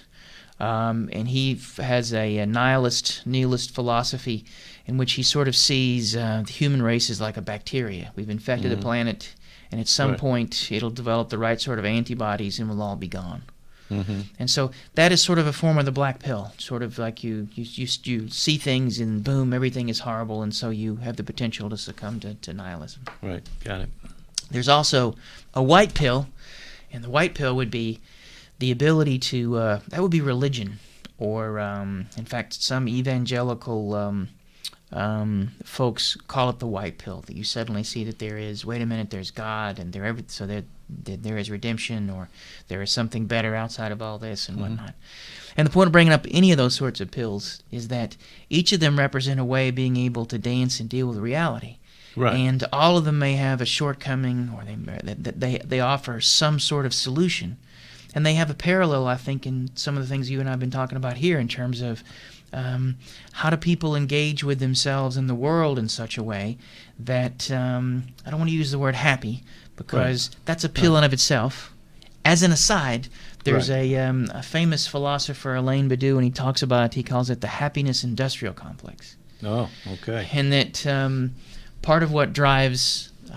if there were a happiness pill, for instance, it comes in the form of, he uses, Zizek talks about this too, of Western Buddhism, that we all need to start buying meditation apps and doing yoga. Don't do yoga. Don't do it.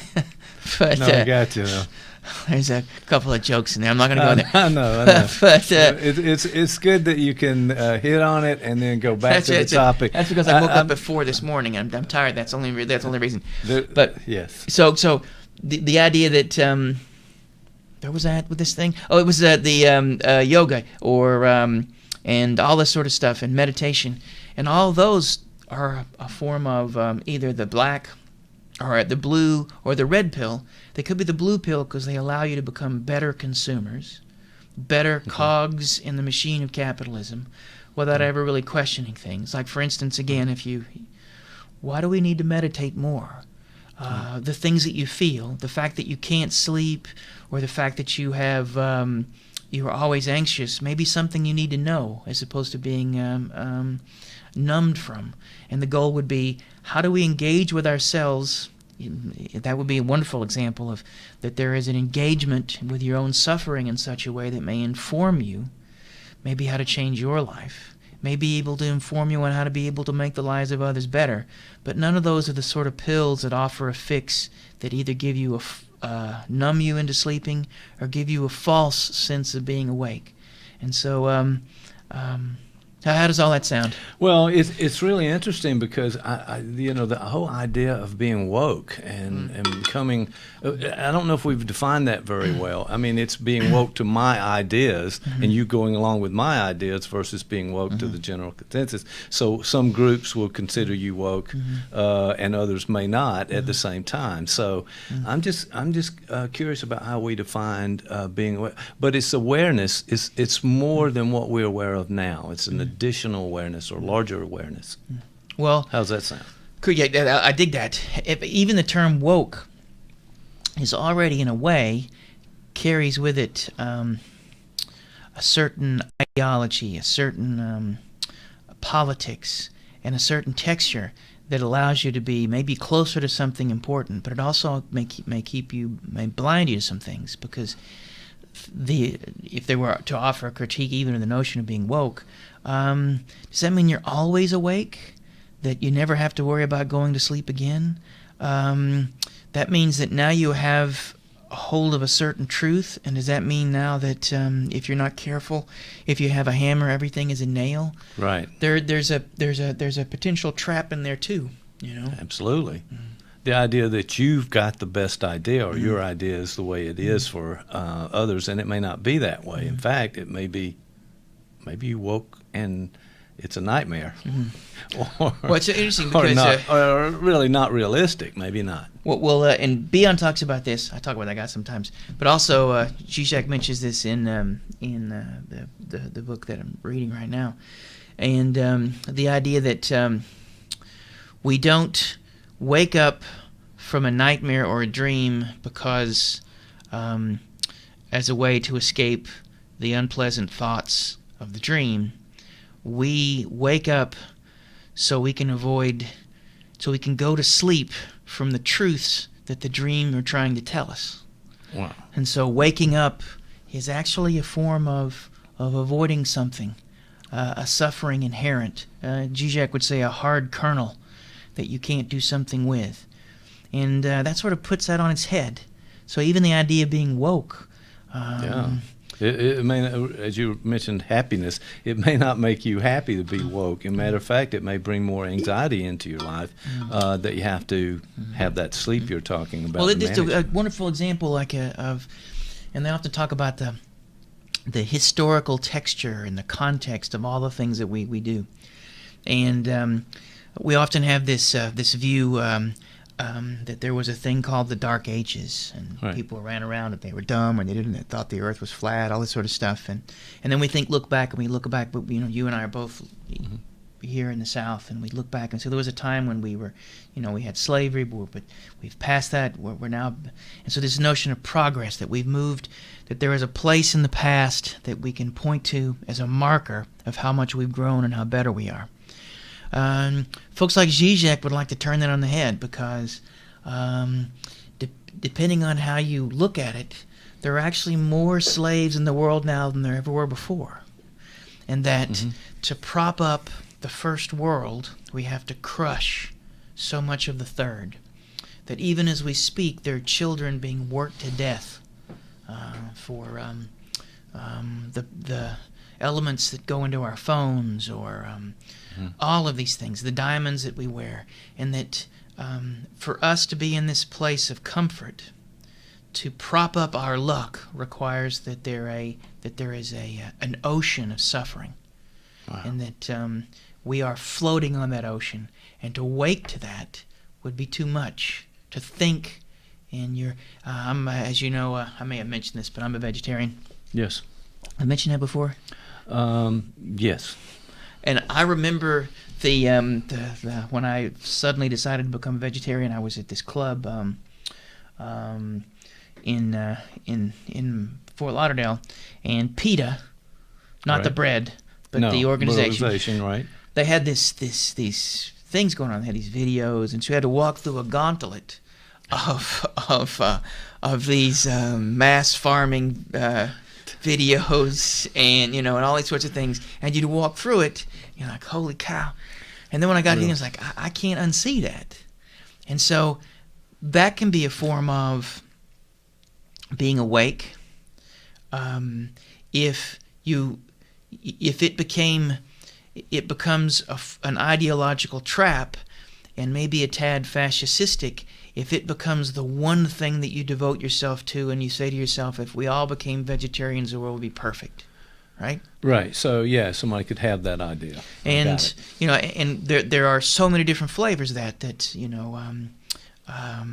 from elements of Catholicism to elements of ecological awareness, feminism, all these things. If you're not careful, whatever truth they have and whatever importance they have, they can become a unitary, a single thing, and as opposed to being able to move and make changes in the world, you're often sort of trapped by them.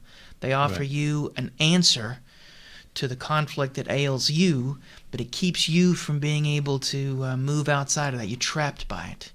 And that's always a problem, I think.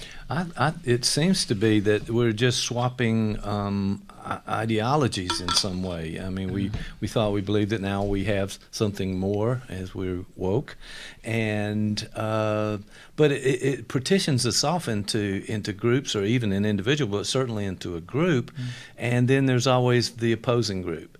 So you never quite finish this job of being woke, it seems like. It's interesting because, again, well, Zizek's sort of a Marxist, and one of the things that a Marxist critique of diversity is that the more we begin to identify with certain tribal groups, the less likely we are to unify in a way that may generate global change. A Marxist equation is that it's class conflict, right. That the workers are being crushed by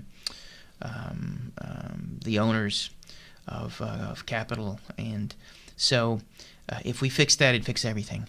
But there is this critique that if we stay divided, and this is Zizek, not me, but he talks about how, like, whenever we recognize the suffering of a subset of our population, and I think the most recent would be the transgendered individuals, that we run the risk of not allowing the truth they bring to the table to arrive. Instead, what we do is we find a way to sell them jeans and tennis shoes and make they become just another tribal contingent that we can sell goods to.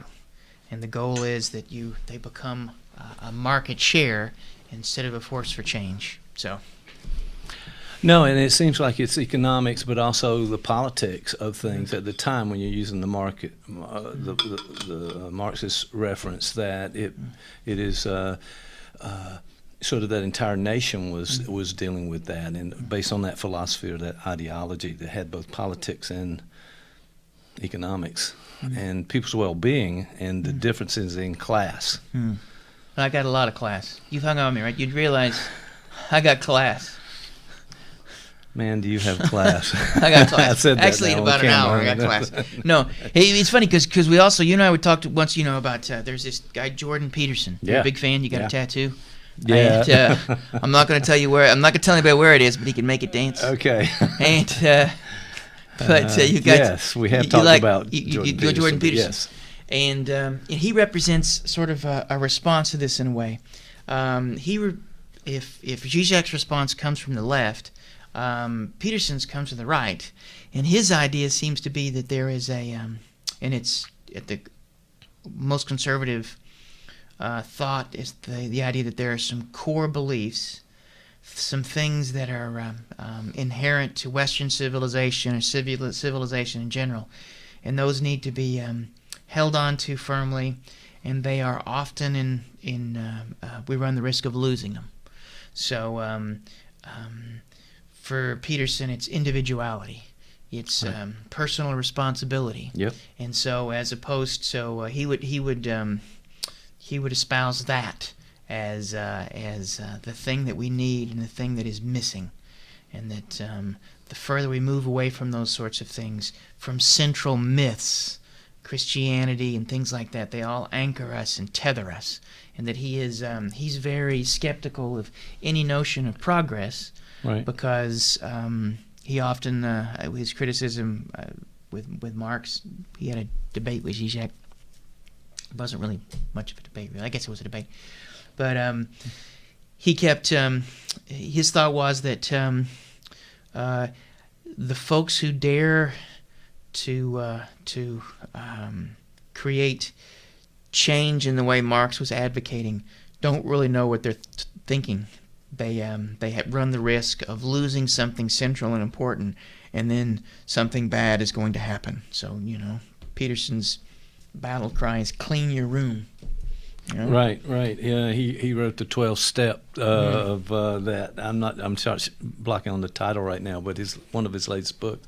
So the notion is personal responsibility. Yeah.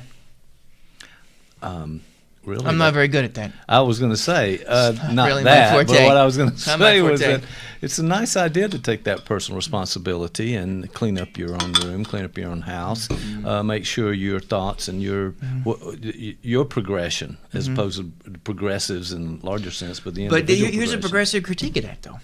While you're busy cleaning up your room, you're not noticing all the mess around you. So you literally have taken the potential for the movement of the species, of the potential for things to move forward, and now you're simply focusing on your dirty socks. So right. it could be a form of the blue pill. It could be a way of forget about the possibility of changing things. Forget about the possibility of growing the world in some ways. Just go home and clean your room. Right. And so revolution becomes either delayed, minimized, or it's done away with. But I guess your room be clean. Yeah, and not the group think that we were talking about. Okay, so the idea of the black pill bring us. That's nihilism. Yeah. So when you say, but isn't that the personal responsibility? I mean, the nihilism is, if I understand it right, that your enjoyments of your own personal life and so forth, and you don't see a way of going forward. Well, nihilism. You need to enjoy this now. Well, I think that is a form of nihilism. I think in its broadest perspective, it is a sense of the futility of everything and the pointlessness of everything, and that hedonism is could be considered a form of nihilism. Right. Right. It's like suddenly you just join Motley Crue. You know what I'm saying? Right. It's like yes. So I understand it. So. So many pills to choose from at this point in time. So and I know where does the person go with this? Well, these choices? Here's what I think that could be useful in thinking about this is that in each of these ways of thinking about the world, they're all a good start. I don't think any of the pills necessarily is bad, be it white, black, red, or blue. The blue one might be somewhat problematic because it simply asks you to be able to go back to sleep. But maybe there's nothing. But there may be a benefit in that. I think the thing to ask is, they're beginnings and not the end. I think I've talked about this before. If somebody comes in for therapy and they sit down on the couch and they say, "I want to commit suicide. I want to die," that's a good place to start. It'd be a lousy place to stay for too long and a lousy place to get stuck. But that's an okay start. That is where you were at. And to meet someone in that place is the beginning of being able to move, to do something with it. Each of those pills, I think, offer the possibility. If with the red pill, if you are suddenly awake to something that you weren't before, how do you move forward with that? How do you dance with it? How do you make it a truth that can be both particular and universal in its application? And especially if it contradicts something you've believed in before, right? As a result of it. You grow. Think of, in my lifetime, I have watched with women's rights, feminism. There is suddenly new ideas entered the world, and there were those who may be extreme on either side. I think it's Andrea Dworkin who said all heterosexual sex is rape because women can't possibly consent because they're under inequality. And as an extreme statement, right. But it functions in a way like a bit of poetry or metaphor. It certainly could wake you up. But then what do you do with it? Right. Where do you move with it? And I think that is the thing that each of these pills asks. Not that one is better than the other. To suddenly, for instance, with Nietzsche, nihilism is a step toward being able to create your own life. You saw something similar with the existentialists and whatnot. That there's something about the realization of futility or absurdity that could plunge you in despair. Or it could mean you can do things that you couldn't do before. Well, that certainly makes sense to me. And just a while back we talked about the euthymic window. This my favorite band. Yeah, I got it. And on this continuum of really, because the extremes are not healthy, somewhere in the middle, and finding yourself available to the moment and really engaged in the process. And if you think about that notion of the euthymic window, it's more probable that at each developmental phase and as we grow, the window has to grow with us. We have to be able to accept more or less based on where we're at. And that requires some flexibility. That requires our ability to be disturbed and suffer enough to do something with it. So we, again, that Guy Bion, I talk about him all the time. The idea that we have to grow a mind. I think I've used this example in the past and here that, before I didn't have a child until I was 40. And at the birth of my son, just as I was in the process of fathering a son, my son was sonning a father. I had to grow and he had to grow, and I had to grow both. I've never had a 12-year-old boy as a son, and he's never had me as a dad, and so it is a two-way street. There's something about the needing to be opened. It isn't that my son maybe and I woke each other and continue to woke each other, but we do generate moments in that euthymic window where we feel wonderful things, but we also feel not so wonderful things. And each of those, it requires us to be something more than we were the year prior. If that makes any sense. No, it absolutely makes sense. And these sort of developmental things are going on at the same time. And then you have to relate. You have to build a relationship between the two of you in that case. And, it's not always the easy thing to do, sort of the acceptance of the other father-son issue. And that's where that notion of like there are forms of emotional fascism. There are familial totalitarian states in which the growth of the other is too much. It is when my son's interest and his development does not coincide with the image I have of what I want him to be, I'm suddenly confronted with a tension. There is a minimal, at least, sometimes maximal amount of suffering in that moment. And what do I do with it? Right. Do I, beat him until he puts the football helmet on, or do I? No. Well, that's not one. It's a lot of work. That's just not saying, one. it's not a lot. Or do I say, okay, there's something about who he is and how he is ising himself, how in his going on being he may be forcing me to go on being in some ways that I haven't had to do before. He pushes and pulls me out of my comfort into someplace new, just as I do that by my presence to him. Then we do that dance together, dancing forward towards something that neither of us can completely name, though there is some sort of cultural mandate on where we're headed. At some point he leaves the house and I no longer have to pay for things. Having adult sons, let me just break that myth right there. He will continue. At some point he's going to start making me money, right? At some point I'll get some of this back. They'll be like, Dad, can you loan me? Is not a real statement, by the way. Can you loan me money? Interest.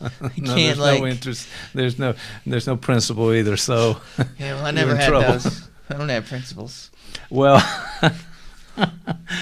Nice. All right. So I'm glad you got that comment in. All right. So what do we do? I mean, let's say if someone is woke, one of these ideologies, taking one of these pills and sort of seeing something in a different way, in a new way that maybe challenges them and their thoughts, or maybe not. It's just a bit of enlightenment. Not everybody took the pill. Not everybody's going to have that same reaction. There's always going to be this tension you mentioned, the push and pull between people who agree and don't agree and have different versions of what it should be like. That seems to be an eternal struggle in some ways for us. Well, and this is a component in we mentioned the Zizek guy. He makes a point in saying that conflict is inherent even down to the level of physics. That we have this notion that There's a guy named Todd McGowan. He made a statement that the ultimate, again, this sounds political, but it has a point. The ultimate conservative notion is it is what it is. Right. So, and that's I think that's law of non-contradiction. A is A, B is B, A is not B, that sort of thing. Mm-hmm. And but at the level of physics, quantum physics, this all becomes blurred. We don't have. There seems to be something inherent in the very structure of the world around us that makes it fuzzier than we would like it to be. Right. And Freud's version of mental health is the capacity for ambivalence, the capacity to entertain that A may not just be A, it may be other things as well, and that there is flux and there is flow and there is tension, and it's inherent in things. And that may be a state that we may need to be able to find ourselves in at various points, both not just as a nation or as a culture, but individually. The person who comes in and sits on the couch and says, "I want to die," the reason that's a good start is there's the possibility of them seeing in the word suicide something more than just what it is on the surface. That there is a complexity and inherent in there. It may begin that they want to die, but that it may go to a place that they want parts of themselves to die. Right. And it may be that they want to go that the feelings they have, they want those to go. They want the life that they find themselves trapped in dead. We begin in a place where there's an isness. It is what it is. That if we stay in there too long, it becomes like a shell. We can't grow out of. But over the course of the work that we do, it begins to mean more and more and more than what initially sounded nihilistic and destructive is ultimately liberating, because it started us on some path towards something. No, I like the idea. There's a bit of what you were saying a moment ago about this awakening and this idea of new ideas and new ideology. But it also can become sort of self-centered in a way, maybe even narcissistic. And we've talked about that plenty of times on the show. So it's the ability to empathize and connect with other people. I think that's a basic issue that we've kind of and think about the empathy and connecting with yourself, the empathy and to connect with ideas, to be able to there is something when you see yourself and someone as whole. That wholeness, in a way, is a metaphor for a certain level of chaos held in tension. It is that there is a complexity there. There is a muchness, not a too muchness or a too little, but it is pregnant with something. And I think in some ways that's the opposite of narcissism. The narcissist sees both themselves and the world in a way that they are trapped in, and your ability to move into something more complex and something more fluid allows you the opportunity to grow. The narcissistic position is ultimately one that is useful but simply defensive. Just like the person who comes in and says that they want to die. That's also in some ways a defensive position. It may be the best thing they can come up with in light of all the suffering they're feeling in this moment. Hence, it's a good place to start. You always have to start somewhere, and that's as good a place as any. But you have to keep moving. Yeah, especially when you struggle so much in your personal life that you're going to a therapist and you're going to finally say what you've been thinking and feeling on the inside, and allow a person to connect with you and have a discussion about that and maybe see some options for yourself. As long as the insurance is good. Okay. That's true if you're in private practice. That's right. Yeah. All right. Well, people have to make a living, but I'm thinking all that's coming out wrong here on the video. Sorry, it's not. I got to make a living. Yeah. I got to afford a boat. A boat. Do you want to rethink that? Maybe I don't really want a boat. I'm not much for. But I could put it in my pool. I guess like a dinghy. Yes, get a small boat. I just like saying the word dinghy because something about that just makes me kind of giggle. Yeah, it does. Me too. So there we are. And I'm not sure why. All right. Well, all right. So final thoughts on this in terms of just this.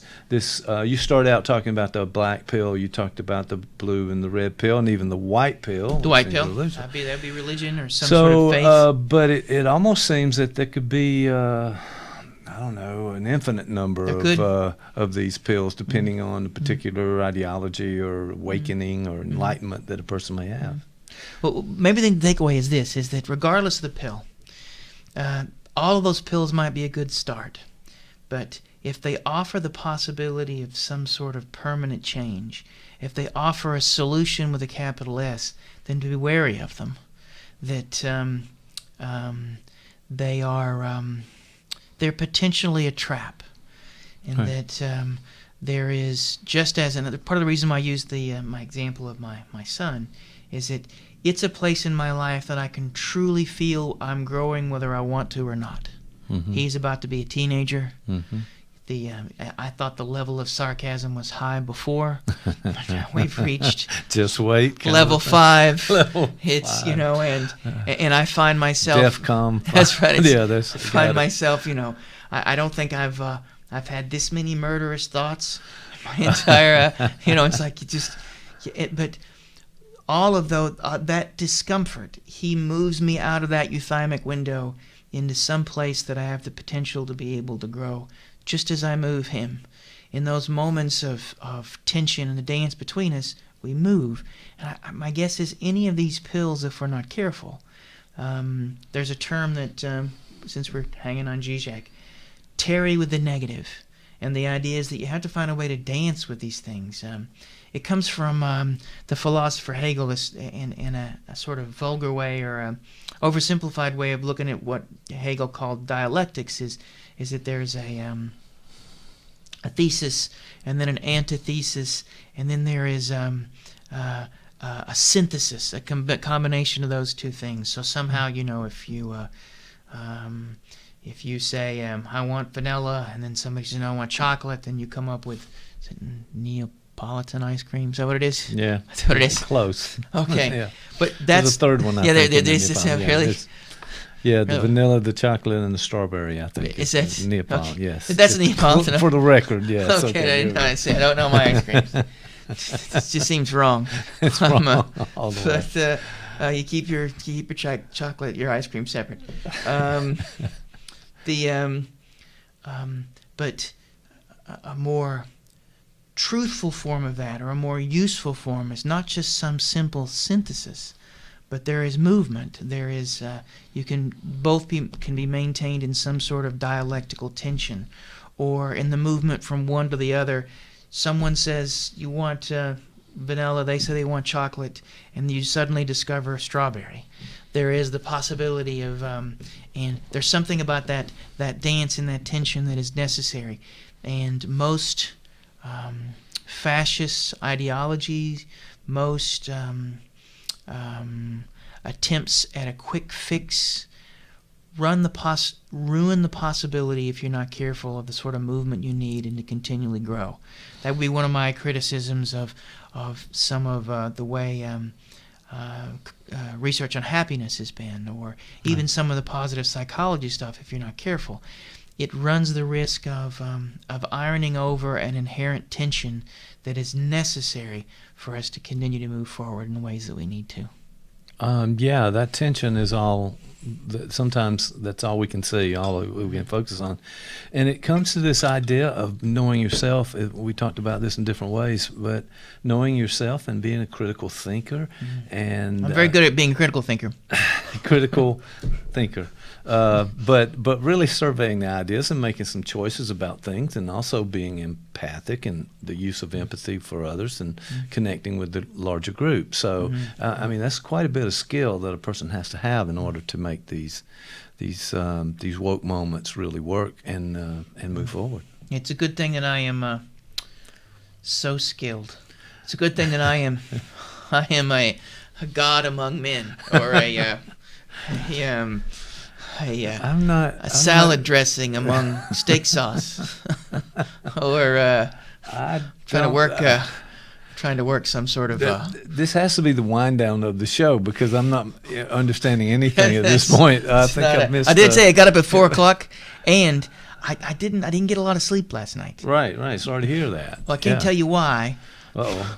Because the tape's rolling. Yes, and my okay. wife may hear it. And we may. Okay. Odds are not, because she gets enough of me and wouldn't. But actually, between you and me, we may talk have about to this? Censor this show somehow. No, but go ahead. Yeah, whatever. Okay, here's what happened. Nobody's listening. Go ahead. Okay, my wife got her hair cut. Yes. And she got it cut, pixie cut, where it looks like she's sort of like she may have joined the military. Right. Okay. Yes. And she decided her hair's been turning gray, that she's going to dye her hair gray. And so she has now. She came home yesterday looked as if she had joined the military and her hair is gray. Okay. And and I talked before about and that kept moments. you up at night. It evidently basically what you said. Here's a growth moment, because she comes in with the haircut, gotcha. And I want to be supportive. I want to be kind. Sure, and you loving. do. Yes. I want to stick to my guns that I believe that a woman has control over her body. We all have control over our bodies. No one should be telling what to do. Just because I am her husband, I have no more right to what she does with her body than anybody would. There you go. And I want to stay true to that. Well said. But at the same time, I'm a little shocked. Yes. Okay.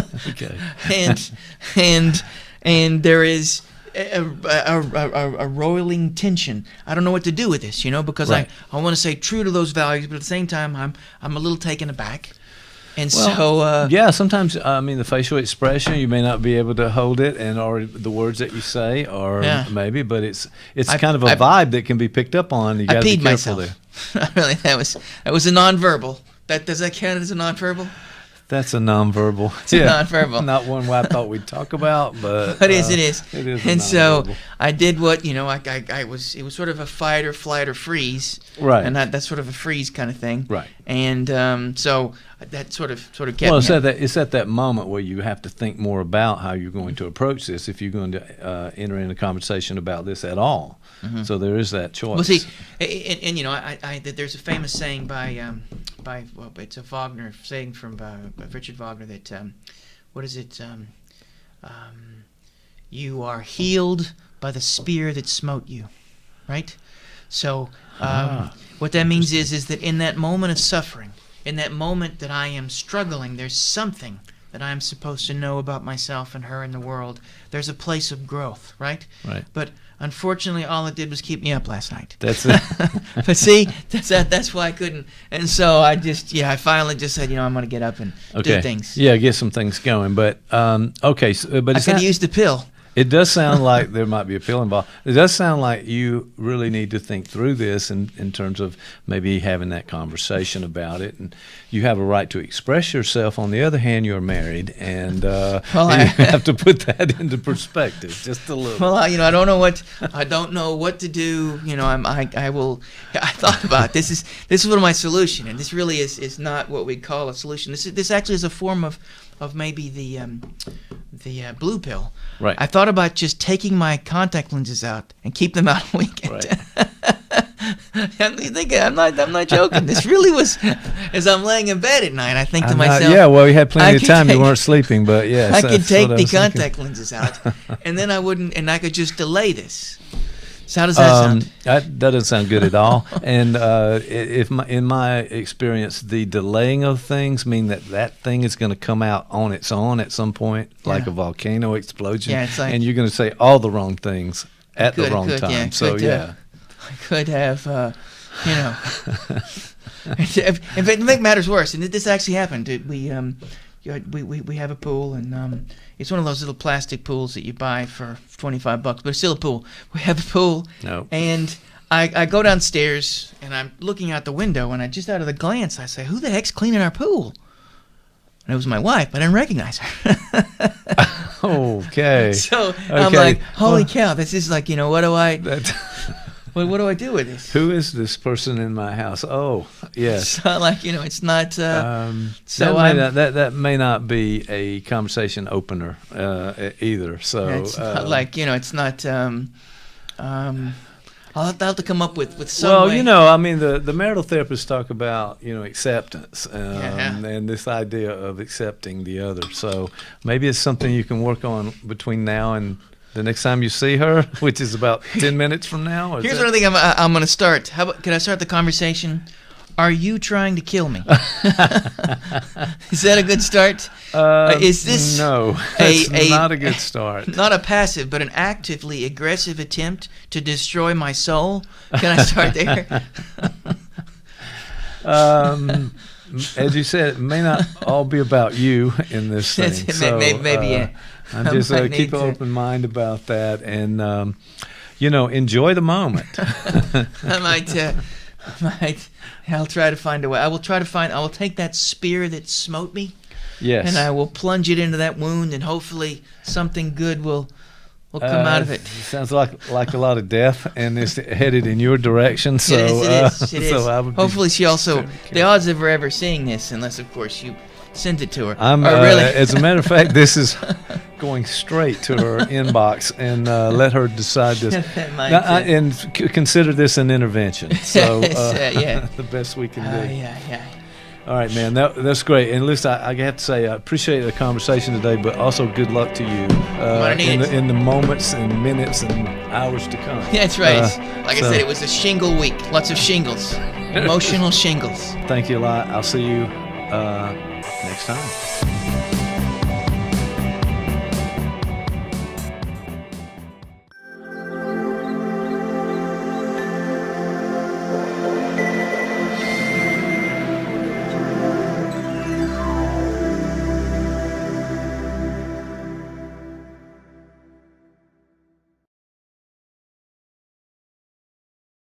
Hey, you there, the alien watcher. You like watching podcasts, don't you? Just like you like watching for UFOs and other unidentified flying objects, if you get what I'm saying. So tune in to ColumbusPodcasting.com, where all your podcasting needs can be achieved with us. So we're supposed to be doing a podcast commercial, but my business partner is watching the podcast because he likes to keep his mind on the go all the time, even while recording. It's never a bad time to watch a podcast. It's never a bad time to create a podcast. It's never a bad time to know about podcasting. So, ColumbusPodcasting.com. All your podcasting needs can be achieved. If you're interested in a podcast, want to be a part of a podcast, or even create your own podcast, come down to the studio on First Avenue and we'll show you how it's done. ColumbusPodcasting.com.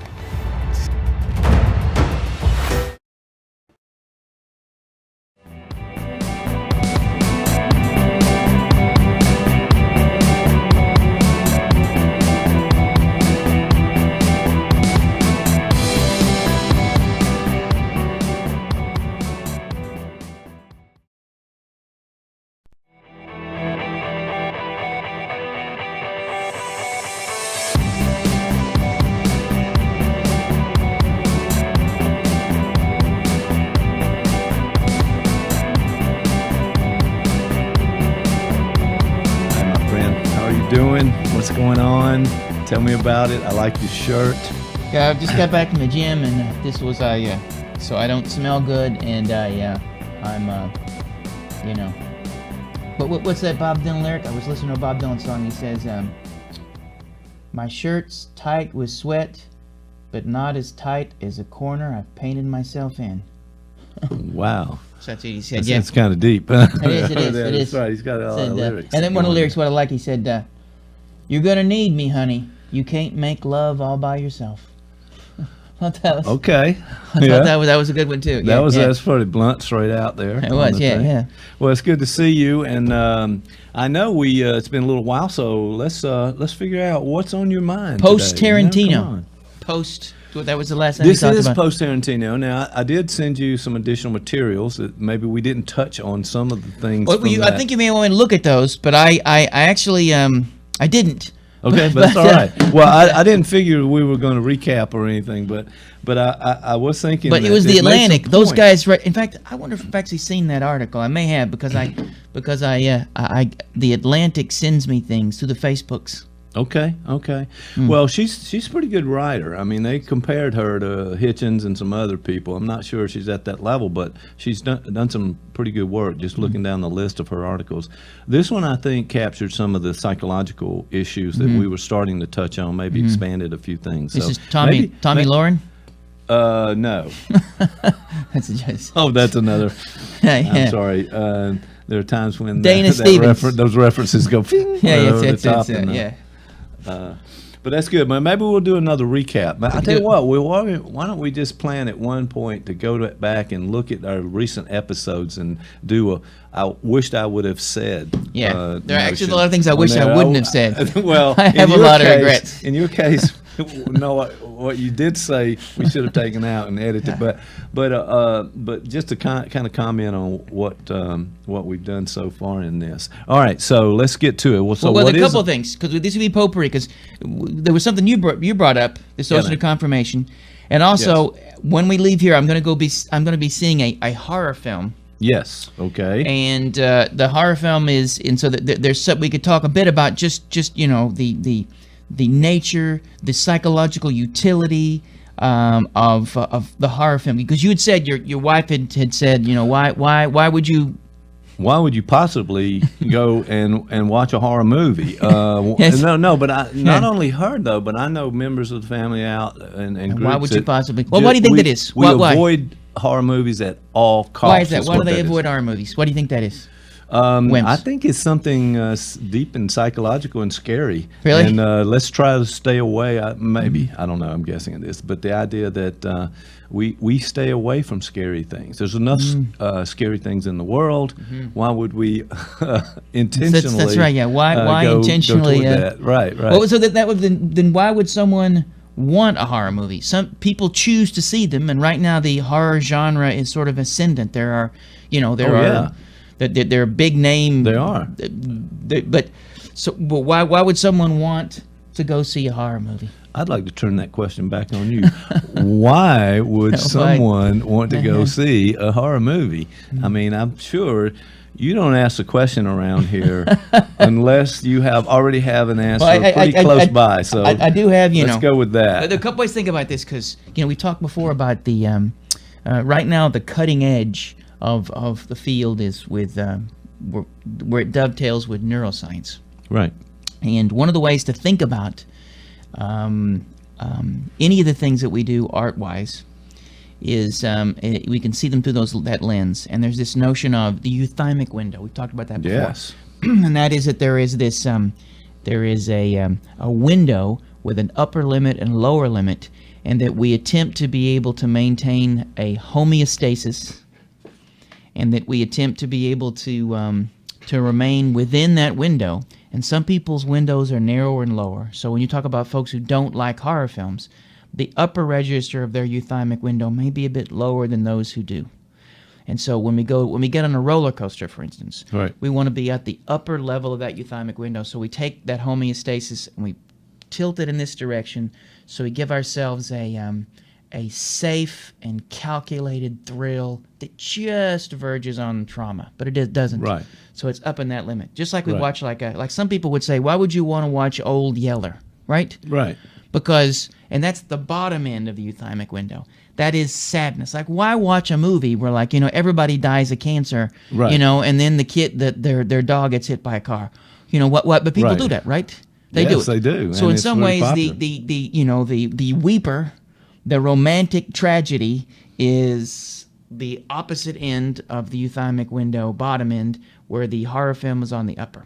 So, and thrillers do a little bit of that too, but there is something about the horror film that we generate a false threat, and we place ourselves in the midst of that for that experience. And that experience, and another way to think about this too is there was a cat by the name of Daniel Stern. He did a lot of work with infants.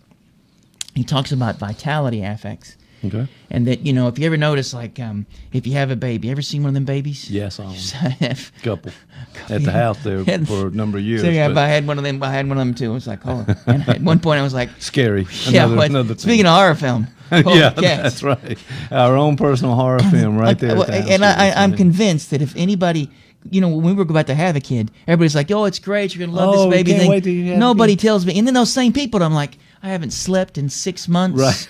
I'm covered in all sorts of horrible things. And you don't smell very good. And then the same people that told me how great it was looked at me and said, yeah, isn't it horrible? I'm like, That's not what you were telling me before. That's not how you told me all this wonderful stuff that was going to happen. You should do it too. No, sharing my pain is what this might be. What were you up to with this thing? Okay, behave having the baby. Say somebody interact with a baby. There's a way in which to be able to interact with a baby. We do peekaboo, peekaboo. We speak in a way that we accent these vitality affects. We scare them. We do all these sorts of things. So the very development of our nervous system is based on these interactive moments in which we create attenuated near traumas. We literally generate these things. Mm-hmm. So you can think about it. A horror film is a little like just grown-up peekaboo. Right. So it's from Stern's standpoint, we seek out these experiences that give us this same sort of peekaboo. So what is a horror film? It's just a giant screen version of that sort of peekaboo. Well, it's almost something that we do that we have some control over as well. Right, and it is a controlled trauma. So we don't go too far out there to scare ourselves and really bring about the trauma, but it's sort of regulated in some way. So I can understand it now. Well, that's helpful. But you're right. The movie, the horror genre is everywhere. There's always a horror movie on. Almost always a horror movie on. And another way to think about this from a neuroscientific perspective, there is Panksepp, I think I'm pronouncing his name right. He talks about that the brain is actually organized along, there's 7 organizing principles of the brain. So there are like 7 systems. And one of those, I think there's procreation, there's aggression, there's seeking, there's attachment, there's sleepy, there's there's I knew that was coming. All right, keep going. What there's I'll have to think about the others, but okay. But one of the ones that are important is this the seeking system. Like, and they use the example of a dog. Like this morning, my wife and I got up and we walked the dog. Okay. And apparently you're supposed to use a leash, and if it bites somebody, you're supposed to have, you have legal recourse. I didn't know that. I just ran. Okay. Okay. So we walked the dog. Dogs are a wonderful example of the seeking system. Just wagging tails, smelling stuff. Ate a diaper. Somebody threw a diaper out. The dog ate it. I don't know. These things happen. I think I get the point. But the dog that does the seeking thing. It did not eat a diaper, but go ahead. All right. He did smell a diaper. My wife got upset. Okay, all right. But it was a really big baby's diaper. Like, I'm thinking that baby had to at least be 200 pounds. So I'm not really sure what was going on there. And there was a pacifier the size of like a giant pacifier, yeah, it was an adult pacifier. Yeah, I'm like, what was that? What was that about? But I'm definitely not ready, but I'd like to get to the end of this example at some point. Yeah. Dog seeking. And we have the same thing. And so part of it is that, that we often have to seek out, like, boredom is something we all have to find a way to escape. We have to create a life in which there are not just bright and shiny things, but there are things that are loud. There are things that move quickly, and the art serves that purpose too. And you can think of a horror film. It's got some bright and shiny, but it's also got some booms and some things that move quickly, and so it that alarms us just enough, But not see, full scale. In these moments, all that sounds cool, but I think we should also go down the rabbit hole of Melanie Klein. Okay, you're going to talk object relations. Object relations, and Melanie Klein. Get ready for that. So this is one of the things about Melanie. And Melanie Klein, if you go back and read some Melanie Klein, some of that stuff is just really way out there, like that. But one of the things she brings up is the first art object is Mom. Okay. And Mom is both the first Old Yeller, the first romantic comedy, but also the first horror movie we see. Okay. And so incorporated in that is the notion that, and Klein talks about how there are things inside Mom that we'd like to have. We don't know what they are. There are ways in which she comes and goes. There is a capricious element to her connection to us. Her interests move elsewhere. And so there are feelings of shame and anger and degradation. And there's this cat by the name of Julia Kristeva, who sort of takes from, she takes from Melanie Klein, and she talks about the notion of the abject. And she says that part of what mom does for us and society in general, to define who we are, we have to not own or disown parts of ourselves. And so there are elements of us if you've ever thought about the human body, it's pretty gross. There's lots of horrible, disgusting things going on at all times. Yes. There are. Okay. And we have to quickly, to define ourselves in a positive sense, we quickly label parts of ourselves that we need to disown to have. So there has to be a negative to be a positive. And so there are tremendous elements of us that are considered the abject. Right, and a wonderful example of the abject, and Zizek talks about this. Is I may have mentioned before too, but think about it. Okay. Think about the amount of saliva you swallow every day. Can I not think about that? Because my guess is it's a lot. It's a lot. It's a lot. So if you just take a small bit of that, just a glassful, and over 5 or 10 minutes, just spit it into a cup. Right. And then try to swallow it. No. No. It's not that good. Would not right? be. But I know we're okay. Keep going though. So I got the and idea, even the thought grossness of that it all, generates nausea. So there's this in horror. There's a return of the parts we've disowned. I mean, think about horror movies. Often have people getting cut up, gore, vomit. All the very things that, lots of blood. Blood. I mean, even if you've ever watched Silence of the Lambs, there's a point where ejaculate gets thrown at Agent Starling. So you can't think of a single emission or a bodily emission that we don't have some sort of ambivalence or conflict with that doesn't find its way into a horror film. Okay. And so, according to Kristeva, we need the occasional rendezvous with disowned parts of ourselves to generate some sort of homeostasis.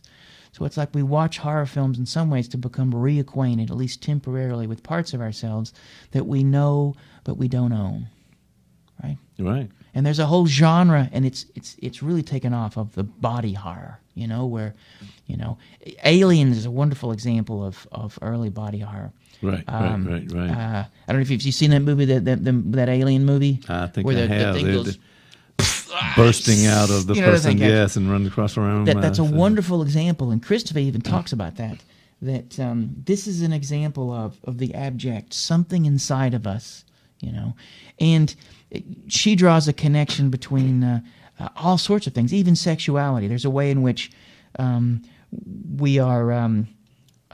Sexuality owns us. When teenagers, suddenly hair starts popping up everywhere. You suddenly start having all these weird urges, and all these sort of things start to happen.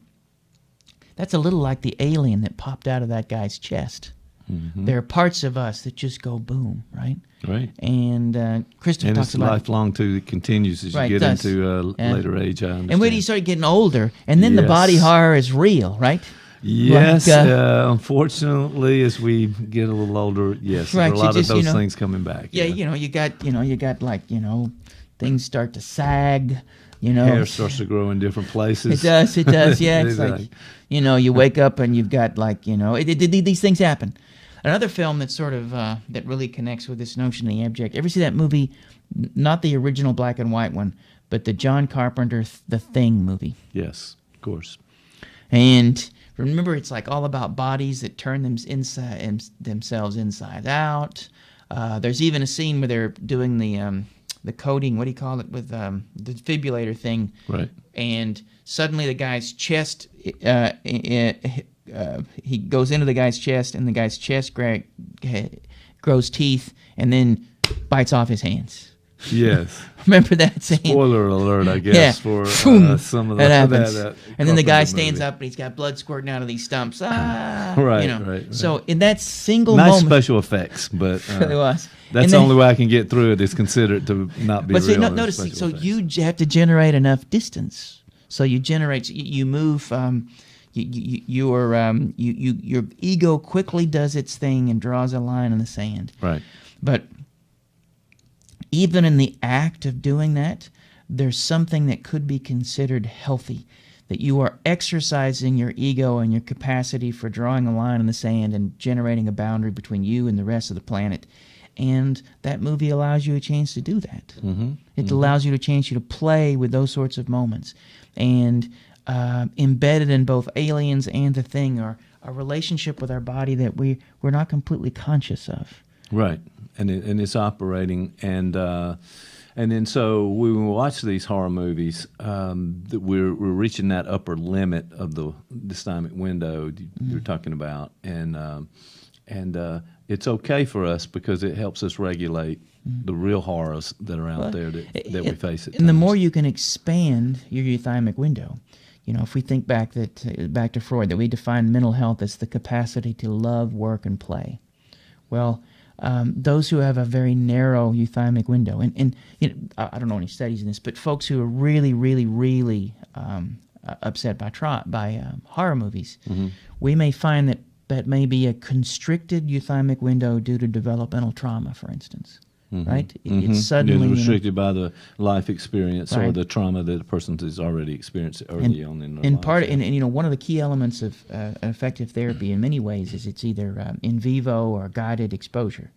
So, what happens when someone comes into a therapy session is they slowly but surely begin to put into words the alien that's trying to pop out of their chest. And so it doesn't have to pop out of their chest. They can simply say, some days it feels like there's something going to come out of me that I have no control over.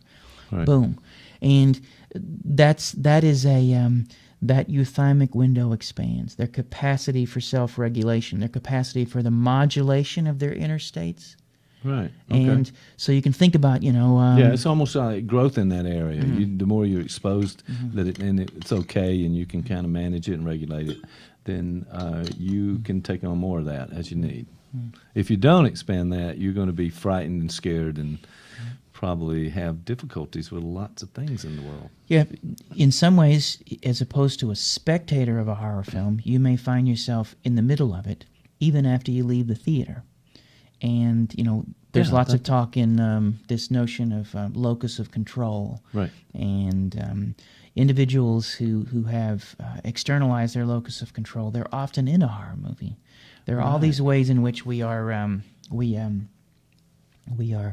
that when people enter therapy, what often happens is they begin to modulate the things they feel. They begin to experience an extended locus of control.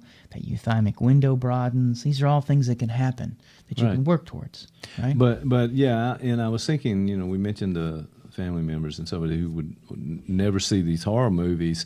They're restricting themselves in a certain way because of that. But also, on a conscious level, it's like I don't want to be exposed to that. It's too real. In other words, they sort of label it as this movie, and I've said that to my wife on a number of occasions. These actors are getting paid a lot of money to have their hands cut off or whatever that might be. Well, what do you think about special this, effects, it's not real. And I'm not sure that everybody, I think people are kind of like at the surface level of thinking that it hits them in that way, even though they know why do you think different. that would be then? So because, for instance, in your case, you can navigate these sort of stage traumas in a horror film by saying, well, this is good special effects. You can allow yourself a capacity to be both participant and observer in the film, and you can generate enough observer self-reflective status to be able to say, okay, right now, let me remind myself this is just, and the special effects are great. Some people can't. Getting better. What now? They're getting better. They're getting better, I yeah. mean, it looks right. Right. It would convince some people that it's real. Come out of a long context, way a since little Plan bit, 9 yeah. from Outer Space.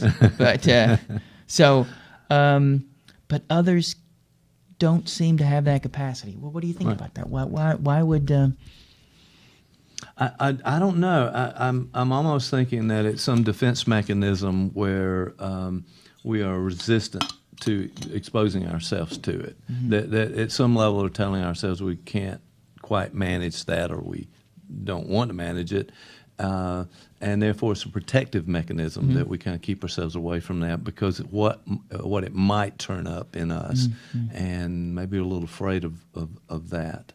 But yeah, I think you're right about the exposure of it. The more you're kind of exposed and you see it, the greater capacity you have to manage it. Well, I wonder where that capacity, and there probably is some research on this in terms of Is there a certain character structure that respond to horror movies a certain way? Maybe even attachment styles. Are there? Is there something about the ways in which we organize our inner selves or the maps we have for the world that may tell us something about how we're able to watch or not watch a horror movie? Right. Like I wonder. I mean, just on a simple level, it's this is going to connect with some trauma that the person has, and they are trying it by all means to avoid going back and looking at that.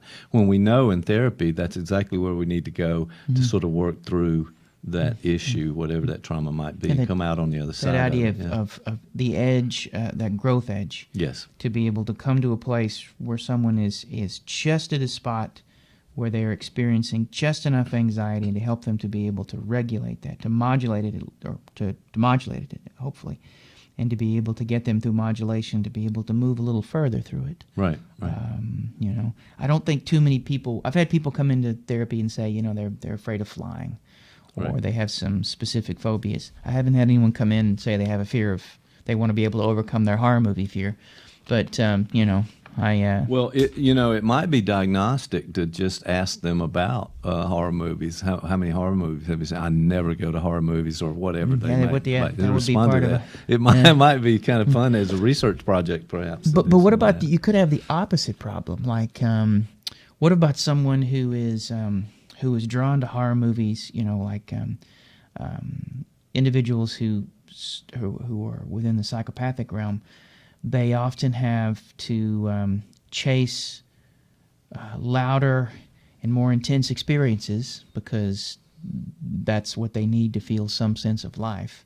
There are individuals whose relationship to the abject may be such that, as opposed to some sort of healthy disownership, they are somehow immersed in it. That the serial killer that may want to find themselves awash in their victim's viscera. Right? This is the opposite of the sort of disowning and dance with the abject that we might expect in a, quote, healthy person. So we could say that, maybe there's a connection between too much consumption or that of horror movies that may say something too. Right. Yeah, that's a good point. It may be almost like a tolerance level that you have to get another fix from the substance abuse literature. That the tolerance level is sort of continues to bump up, and you have to have more and more to associate that kind of thing. Well, that's interesting. So, my question back to you about this, and I appreciate all the that was very insightful discussion. But I'm guessing that you have a hard time enjoying this horror movie that you're going to see because you're running it through that psychoanalytic filter, and you're watching out for these kind of things that we just talked about. And I'm a little concerned that, wait, what about the entertainment value for you? Can you just say, wow? Well, here's the thing, because this is why I think that there is you want to be able to balance the participant observer element. So, and what that means is you are both present, but also have the capacity for self-reflection and experiences. And your capacity for flexibility with that is important. If like we mentioned the Tarantino last week, sure. It's usually only afterwards that I began to think about it. If it's a really good film, it creates a holding space where I become it draws you in. Right. Yeah. And so one of the benefits of that film, we talked about it last time, is you felt sort of sad because you were leaving. Like it created enough of an atmosphere, like you were there, and it was a place you wanted to be, and so in a way, if the movie's effective, and that's that old aesthetic notion of form versus content. If somebody creates the right sort of form, then I think your ego can be suspended, and you can have a regression. You can find yourself. It's sometimes talked about in the psychological literature as a temporary form of psychosis, that you allow your boundaries to be diffuse and move into it. So. Part of the reason why I was excited about the movie, and the movie I'm going to see is Midsommar, right? Midsommar, something like that. Yes, okay, there you go. Part of what drew me to it is this is a director who's known for being quite good. Okay. This is, I think, his second film. I think Heredity is his first, which I didn't see. I really like to. Sorry, I didn't mean to cut in, but the idea of being a good director and what does that mean? Mm-hmm. I'd love to explore that some more. Yeah. We get to talk about that maybe at another point. But what goes into making that? Is it the editing? Is it the way the shot was done? I think. And think about that's how an important idea. some of that might be taught, sort of a little like becoming a good therapist, but but a chunk of it also has to be earned, maybe even born with. Because, if this guy, this guy may be a lousy director, it's going to be a 8-hour movie, so it better be good. But, no, but I think it is about 3 hours, so get ready for that. Oh my goodness. And my wife, who tends to avoid horror movies just like yours, right. She decided she wanted to see this, so I may only get to see 30 minutes of it. Okay, bolt out. I'm gonna be checking on her. So, but if they can. Part of what drew me to this is an individual who has a reputation for creating that space, and probably what needs to happen in a good horror movie, maybe we could talk about this at another time too, is that if you think about like the movie Aliens, for instance, it wasn't just constant things busting out of someone's chest. Oh, no. They created an atmosphere. It was the lead up to it. Right. And that, down that hallway and the sounds and what's going to happen next. It's like almost a scene in all of those, some of the horror movies, quite a few, is that long shot down the hallway where there's a door at the end. And we're getting closer and closer to finding out what's behind that door. And there's music, there's sound. Yes. You really create a space that you can exist in. So I think that in some ways, it's certainly up to me to be able to approach it with the possibility of that ego diffusion.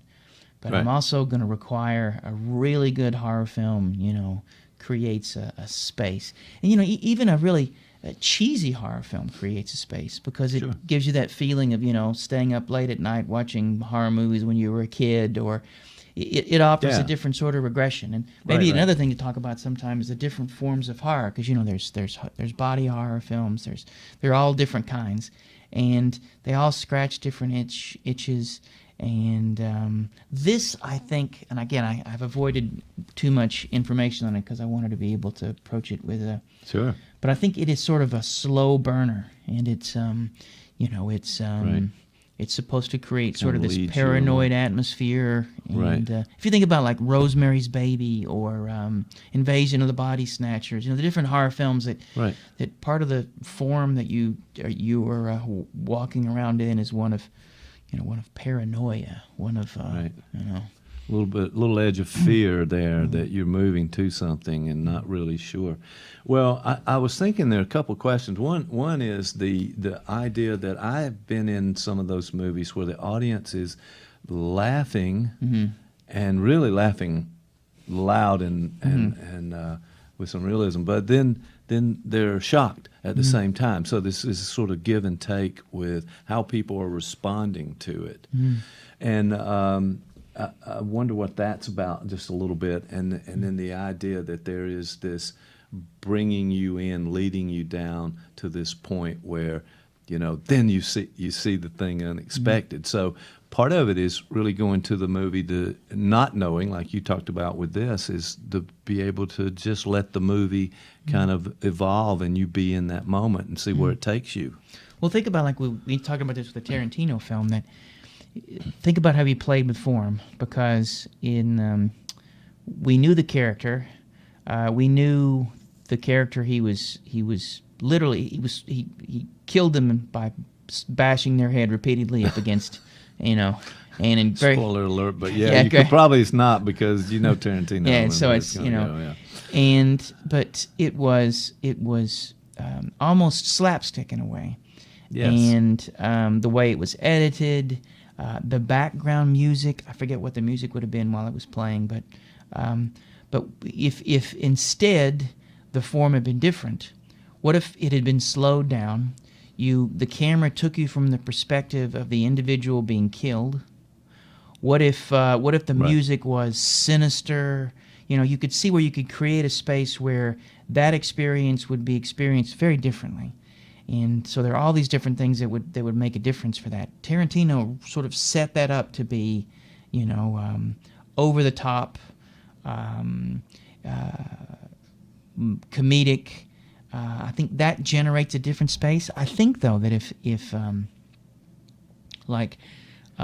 in some ways, having someone's stomach collapse, grow teeth, and bite your hands off is really far more extreme than watching someone's head get split open in a way.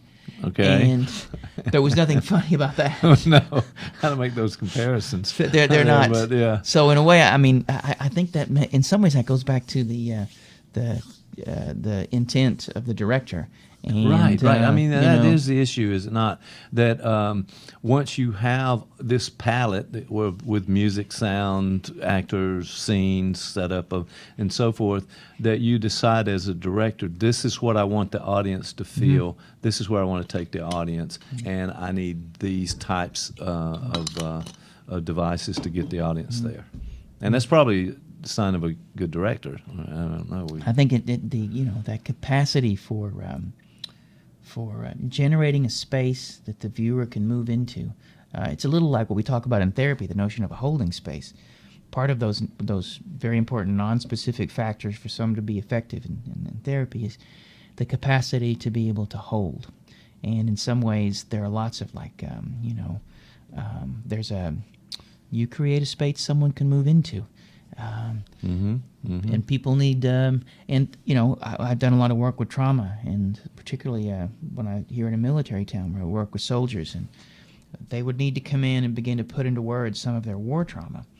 And it literally was like suddenly being in a horror movie. I mean, I remember, and if someone tells me about their, horrible sexual traumas, there is a way in which it can feel. And one has to be both participant and observer. But you have to create a space where we can begin to talk about and experience together something very, very difficult. Right. And that's therapy is one way to sort of get at that, be in a safe space so that you can work through that trauma with someone you trust, and it's going to be okay. So you do it in that particular. In the movie theater, I would like to take a camera and set it up down the row from you and record your reaction to this movie, and then we analyze it just a little bit. And I'd like to know what's going on, almost like a commentary. We'll do you said the director's cut, and here's the audience commentary, maybe. It'll be a lot of me squealing. It'll be alone because your wife has left the theater probably at that point.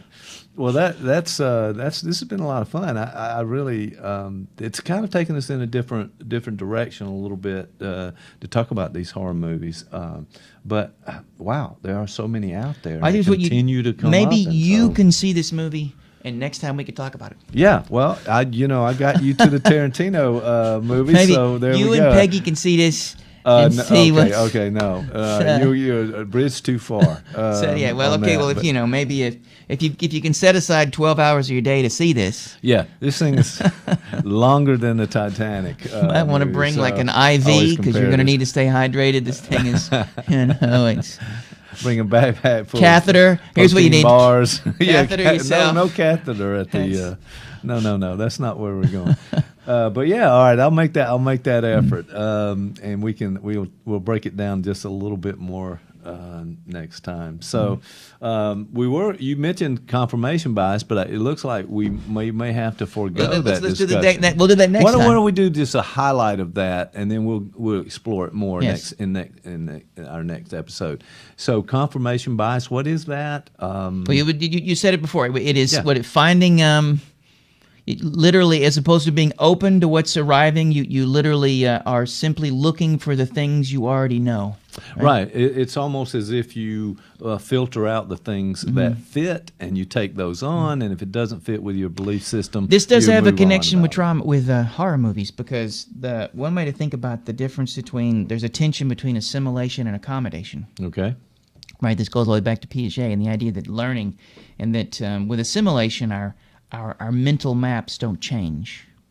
Right. They may expand a little, but there's, with accommodation, it requires literally an altering of the way we think about ourselves in the world. And accommodation requires a minimal amount of trauma. Right. To to be exposed to something that makes you uncomfortable allows you to have to survive the discomfort, to not shut down. And this is difficult, right? Especially, with politics, with... and maybe that's something to think about, maybe we could talk about the psychodynamics of confirmation and how it is embedded in both the formation of our personality and character structure and the something we have to be able to negotiate to continue to grow in the ways that we need to as we move throughout and encounter ourselves and other people. Maybe. I like that. I was kind of wondering too that if you always only allow and filter in what you already agree with, that you're in some state of denial that there are opposite opinions and other ways to view things. So I think that seems to be a part of it, but it doesn't seem like a conscious. Maybe it is conscious. Well, remember, probably a lot of cognitive scientists would say that the majority of who and what we are is not conscious. And the role of the brain is to render as much as it can automatic. So there is a tyranny of automaticity, and so we are supposed to be on automatic pilot. It makes sense, right? Okay. So that's why I like that. I mean, that for me, that's a big concept right there. That the brain is kind of working to protect us in some ways from this, and only feeds us just enough so that we can do our best to survive in some ways. Yeah, that's kind Mark of Solms, interesting notion. He's a neuroscientist, and who's that? Mark Solms, Solms. He's got some talks on the YouTubes about this. And he wanted to turn Freud's ideas on his head, and that the ego is actually unconscious, but the id is conscious. And that the part of us that is alive is always trying to break through that tyranny of automaticity. That there is always, be it with joy, terror, whatever our affect states are, that there is a move to move us outside of that homeostasis. That the goal is not to stay level, but to continue to be in ways. And that a lived life is one of always courting chaos and fighting your way through that automaticity. Wow. Okay. Well, we're definitely going to talk about this confirmation bias next time. We'll probably get there and talk more about this, because I just think it's pretty interesting. And we sometimes talk about having an open mind and being open to learning new things and so forth, but I'm not so sure we all are. I think what we're doing is just reinforcing what we already know, and I've got this, I've learned enough, and this is how I am. So I think that's a real problem we need to talk about. So let's talk about confirmation bias this time. But I love this talk about horror movies. Let's do it. Well, good luck, man. Hope I survive. Yeah, I do too. Give when you see this and we talk about it next time, give me a little view or report of the people that were there with you. We'll see. It's a 3-hour underground indie horror film. It may just be me and my wife. I'm thinking there's the two of you. All right. Could be, yeah, but we'll see. All right. That and a couple of guys in raincoats. I'm like, yeah. They're always there. They're always there. All right. Big fun, Dan. Thanks a lot. I'll talk to you next time.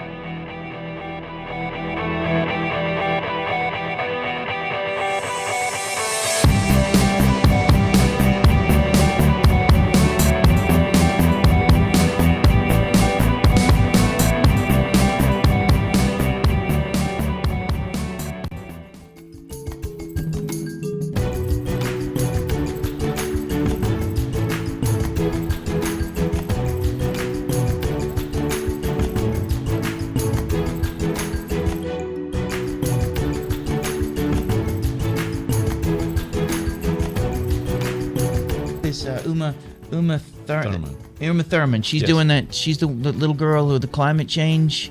Uma Thurman. No, that's You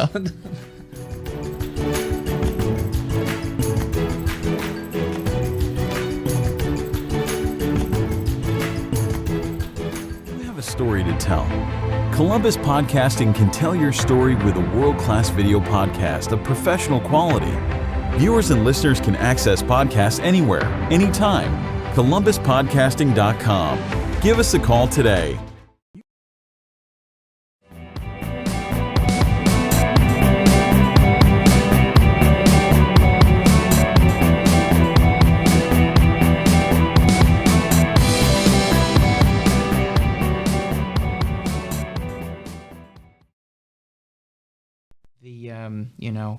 it's much more important what happens the day after the revolution than the day of. And in some ways that is reflective of what happens in therapy too. When someone comes in and we initiate some sort of change process, there's some sort of movement, some sort of understanding, some sort of skill imparted. It's really the most important thing is what happens next. Right. And I think that's sort of the subtext in all this, and even the paper I want to write. I want to think about what happens next, and how do we ensure that what happens next can be somehow a fidelity or somehow connected in the best possible way to what happened the day before. All right. I like it. It's food for thought. And I don't think we always think that long term necessarily. And maybe we need to. All right, good conversation, Dan. I guess that's it. That's Boom. A wrap.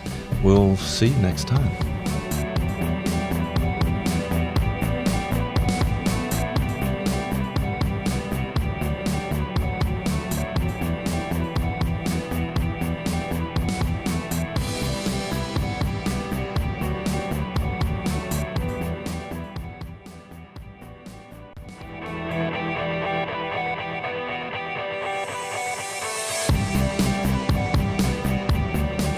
The narcissist, where does that come developmentally? Is that some trauma that happened earlier? What's the general census on how you become the narcissist in this day and age? It's funny because if you look at, because that technically is a personality disorder, and a lot of the research would suggest that there's a continuum, and there's a point at which personality disorders become so pronounced that there's certainly some significant trauma and maybe some genetic or biological components need to be thought about.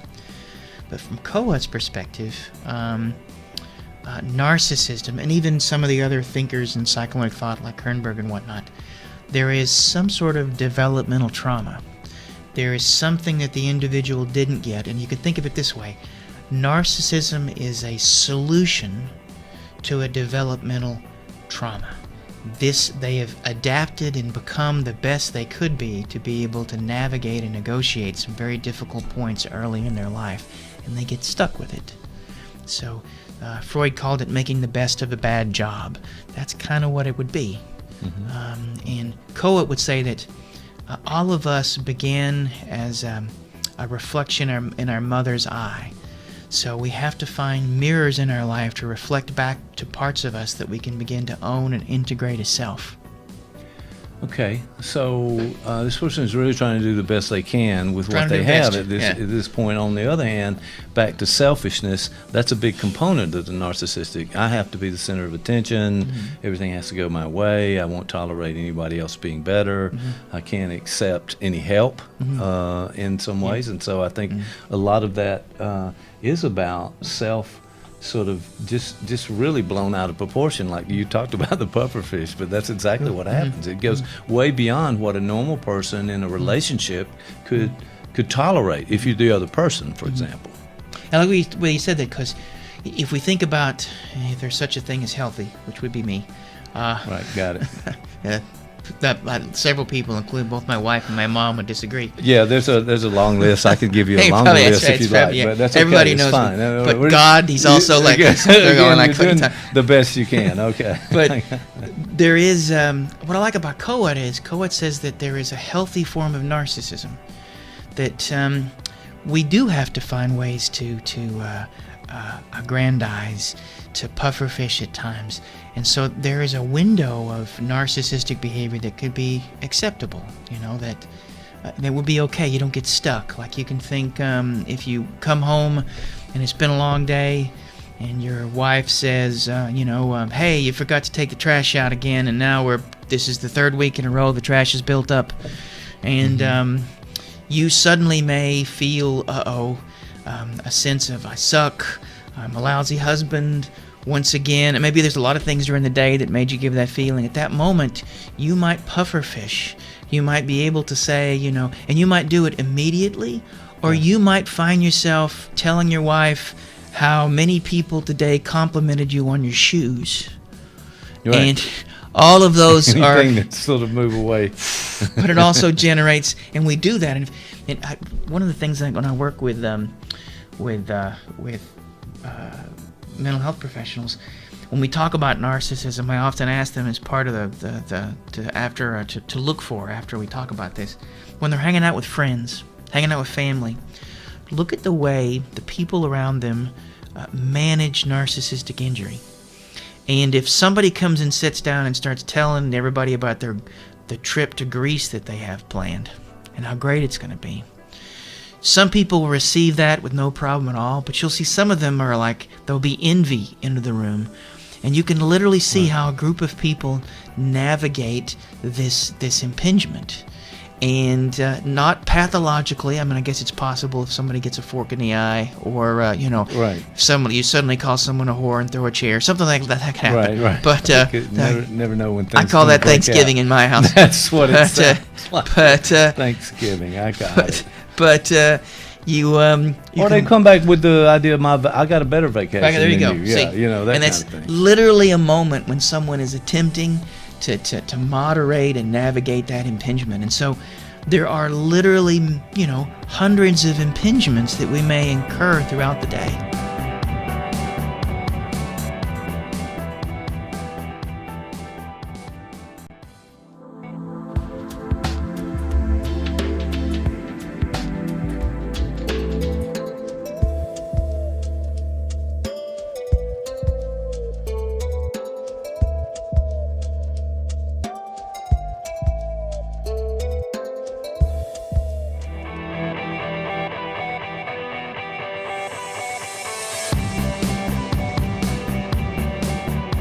Well, you mentioned self-psychology because, the way self-psychology talks about this is that the self is sort of it is something, you can sort of we have to define the self. And from a self-psychological perspective, there is the brain, and then there's the mind. And the mind is an emergent property of the brain.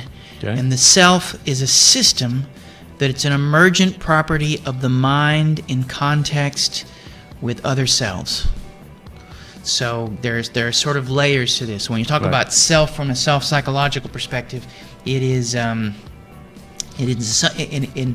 the self system requires constant maintenance. We have to be able to do something with ourselves. We have to maintain. Coat talked about it has to have rigor. It has to stay cohesive. Right. And so there are all these ways that we manage our self states to maintain some level of cohesion. And sometimes to manage those self states, we have to be selfish. And that's when we are using the people around us to help us as self objects. They can serve different purposes. There are what he called mirror self objects, where people will reflect back to us things that we need to see. Idealized self objects.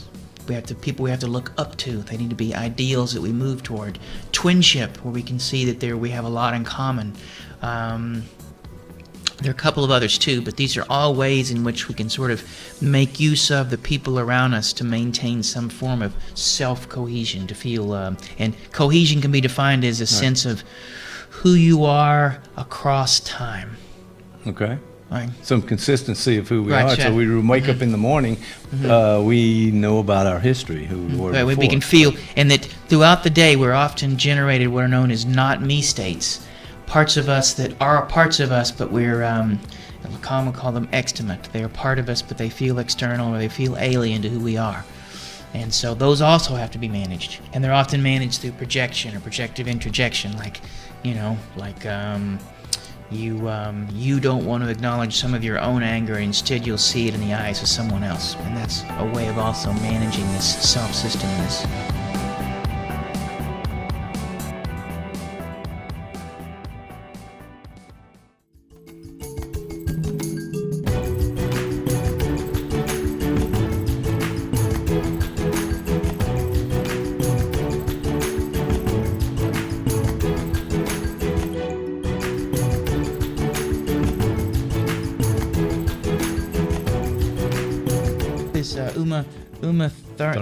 Uma Thurman. She's doing that. She's the little girl with the climate change. Uma Thurman. No, that's no.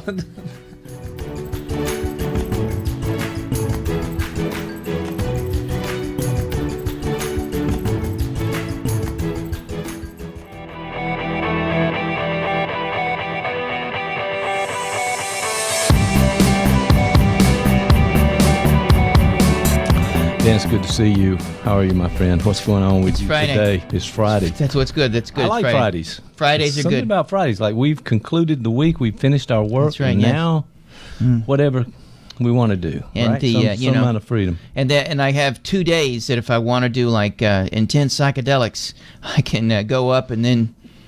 I'm kidding. I can't. Oh, yeah. That's what I was thinking. I was waiting for the. I know how to do it. See, all you have to do is pause long enough, and you're whatever you just said. Yeah, that's it. So, yeah. I don't know. Now, Actually, I'll tell you what. The inhalants. I know that Yes. those are no longer popular, but at That's one right. point, those were, just they were. they I were don't big know. with the youth. They were big with the youth. Okay, all right. So I know we had a brief communication on text. We did. Excuse me. It was briefs, not boxers. Boxers, not briefs. No, it wasn't anything like that. What it was about what's happened in the last week or so. Area 51. Was about It's all in Area the news. 51. People talk about this thing. All right, so what's your take on Area 51? You know, this happened back, when did the original time? Was this like 50s, early 50s? I guess it is this. Yeah, this was at the height of the communists, the Red Scare, UFOs, robots. Yeah, yeah, that yeah, that sort of thing. It was I grew up in that time frame. That sort of paranoia about the communists coming around and about bombs, and duck and cover if you are in an atomic bomb blast and. Yeah, hide under the desk and all that. That would have really helped, I guess. That would have not helped that whatsoever. Would have really. I'm not really sure how we survived all that, but there was a lot of fear in this idea there was an alien, and there were a lot of movies out then. I think kids and teenagers, that kind of thing. We went to a lot of movies, and that was the Invasion of the Body Snatchers. Oh. Rough. That was rough. And one way to think about that invasion of the body snatchers is that if it was a fear that your neighbors could be something other than you think they are, and that was sort of inherent in the whole communist scare. Anybody could be indoctrinated. You could be a communist. Right. So it was like, and we could say that as we've come into the 21st century, that maybe we've expanded this notion.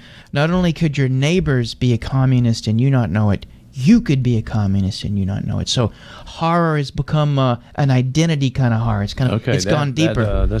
So we're not sure of ourselves. Is that what you were saying? Because I'm not sure how that exactly plays in. But I know what you're about to do, and I can those folks who've listened to our podcast before know. That includes my mom and two people who are on death row. I know. Exactly. That's about the entirety of it. And by the way, this is punishing for them. They only have one thing they can listen to. This, so it's like is this what they choose? And if they choose this, then okay. Well, we need to perform well, do a good job. One of them I know for a fact fired his lawyer so he could speed up the execution process. I'm just saying. He said, "Look, I'm no longer. Let's get this over with." That's where he went. All right. So this idea of Area 51 and fear. We've talked about fear quite a bit there, but now we're talking about this being rekindled in the news lately. There was this rush, and as a matter of fact, it happened on social media, I think, through a couple of people were supposed to podcast to rush Area 51, and they were saying, "Hey, if the only way we're going to find out about this is we have to go ourselves," and something like 1 million people signed up. It was incredible what happened. I think it's actually supposed to happen in September, right? September 6th. I don't know the date. That could very well be. Somebody said it's supposed to happen in Maybe I'm wrong, but. I think they've called it off, have they not? I mean, I'm not sure. I realize that there was a government response to this and warning about people showing up there. I don't know what's about to happen, but hey, here we are again. Area 51. Area 51. Area 51. Yes, it's the reprise. Well, okay. Here's my thought on this because go. The way to think about this is why is this something that we might be interested in? Why is our and this it seems to be sort of a central urban legend, at least in the United States, Area 51, all these sorts of things going on. Sure. And we want to think about how to sort of think about this outside of whether it is true or not, but why it might catch our attention, why it might be something that we could be preoccupied with. Why are all these TV shows about UFOs? Right, and there are a lot of those shows. If you, I mean, so many channels out there, but you it's all about ancient aliens and UFOs and things that we don't have a lot of real proof about, but people seem to be really gravitating toward those things. And one element of the narrative that I think seems really important is that somebody knows something and isn't telling us. There is a mystery inherent in the aliens themselves, but also the possibility of somebody knowing something and not telling us. Right, and the government keeping secrets from us, that's an ongoing theme in lots of different ways, but certainly around this, for sure. And just as an aside, I think they have a very naive faith in the power of our government to do anything properly and correctly. Right. And the idea that somehow they can maintain a secret such as this, I really think that is... you're giving them way too much. Giving them way too much credit. It's not. I see where you're going. They're so inept they can't even keep a secret. So I don't know. They can keep it now. So I really think if history tells us anything, we would expect the cat would have been out of the bag a long time ago. Yeah. Well, somebody would have found that. Well, I do remember that Joe Rogan on his podcast, the Joe Rogan Experience, had a guy who worked at Area 51, and I can't recall his name right now, but he identified a number of things going on there and sort of really supported the idea that the government had found something, had found bodies, had found aircraft, and so forth. The news, however, was always about, some unidentified object, and they found parts and metal and things like that, and that's as far as it got from the government side of it. I find it really interesting that when the topic came up, so many people responded. Well, this is the part where we're... if we haven't lost the 2 death row inmates at this point, whoever else is listening, this is the part where we may lose them, because I'm a creature of I'm a one-trick pony, a creature of habit, and I have a certain way of looking at the world. You're going to talk about psychoanalysis. I am. I'm going to a psychoanalytic exploration of Area 51. I'm good with that. And if I could sum it up in just one phrase, which I hope we can unpack. Okay. Is that we all know what Area 51 is. Okay. And it is Mom. Okay, we can end there if you'd like, and we stop there and let it go. Area 51 is Mom. All right, no, but you said unpack, so I think that's going to take just a moment here for us to kind of figure that out. There's something sort of primal there going on with us. Well, and when we think about this, and there's this guy named Jean Laplanche. My French has gotten better. That's very French. Laplanche. Go. And Jean Laplanche is a French. Actually, he's not. He's from Jersey. He's not. I'm kidding. It's typical. All right, go ahead. No, he's from France. And he has this notion of what he called the enigmatic object. Okay. And what he said is that if you can think about the birth of subjectivity, the part of which you begin to become you, and that begins probably somewhere in gestation, certainly in birth, all that sort of stuff. Right. But it involves very early on a tight orbit between you and the maternal object, and that doesn't have to be Mom, but usually it's Mom. Yeah, of course. So there is this dance that goes on, and it is just as Mom is growing you, you're growing a mom. There's a mutual growing of each other that occurs in this sort of dance between baby and child. And Laplanche says there's something about that, though, because the way we see both ourselves, the world, and the people in it are going to be affected by both the quality and quantity of that experience. Okay. But there are certain things that are certainly universal, regardless of quantity and quality. Okay. And that is you as a nascent subjectivity, you as someone whose nervous system is immature is in the presence of someone who has a mature nervous system. And they generate a tremendous amount of mystery. Mom, adults, and thereby the entire world generates a certain enigma. Okay.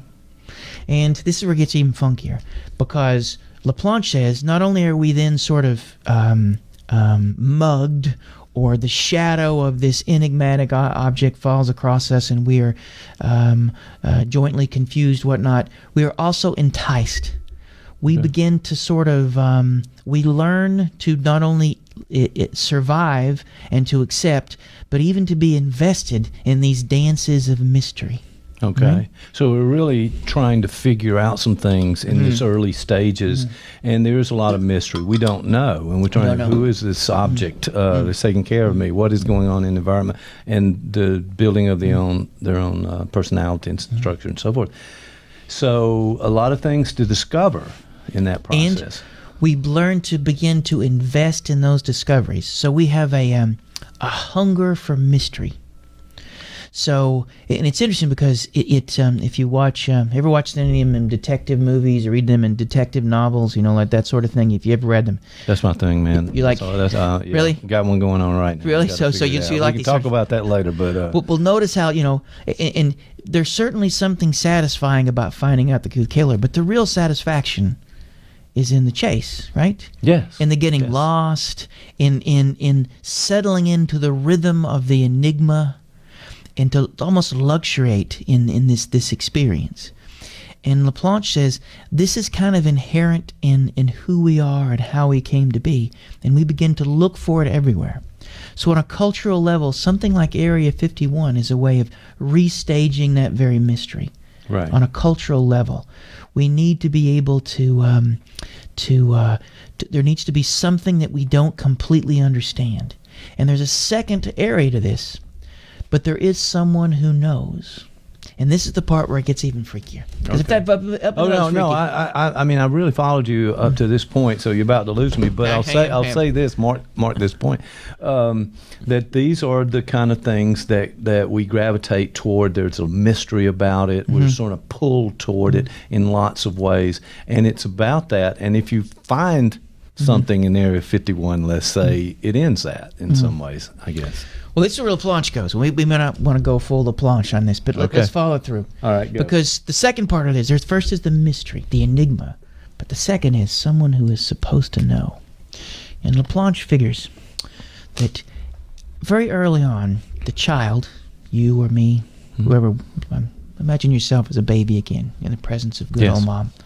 You are aware that there is someone outside the orbit that mom has another investment in, a different sort of investment.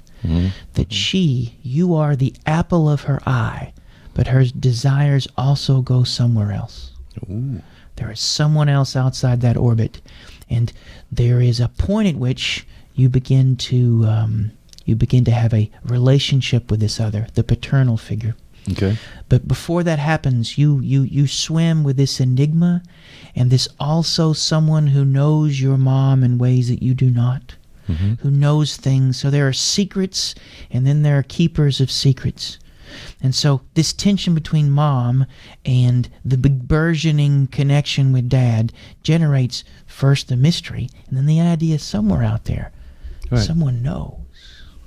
Right. And it's a mystery to you, I assume, in that point.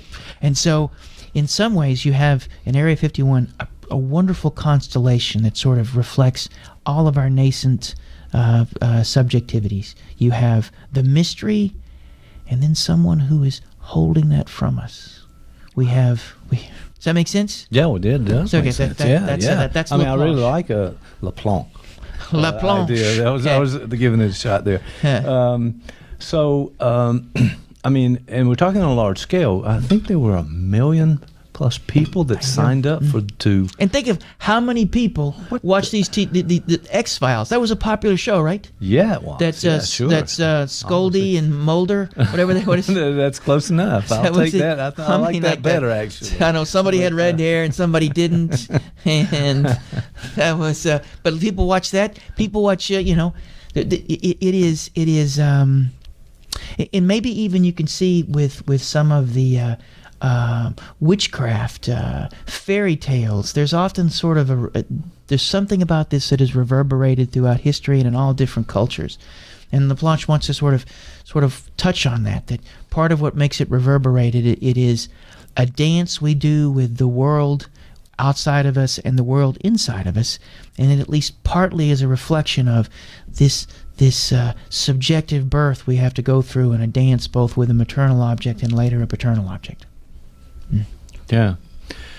Well, I think that can explain a lot of things. That this structure between the child or baby and the mother kind of set the stage for this to continue throughout their lives, in other words. So what about the people who are not interested in Area 51, the ones who could care less, or they didn't sign up on the internet to charge Area 51? Which they're dead inside. Probably sound like a...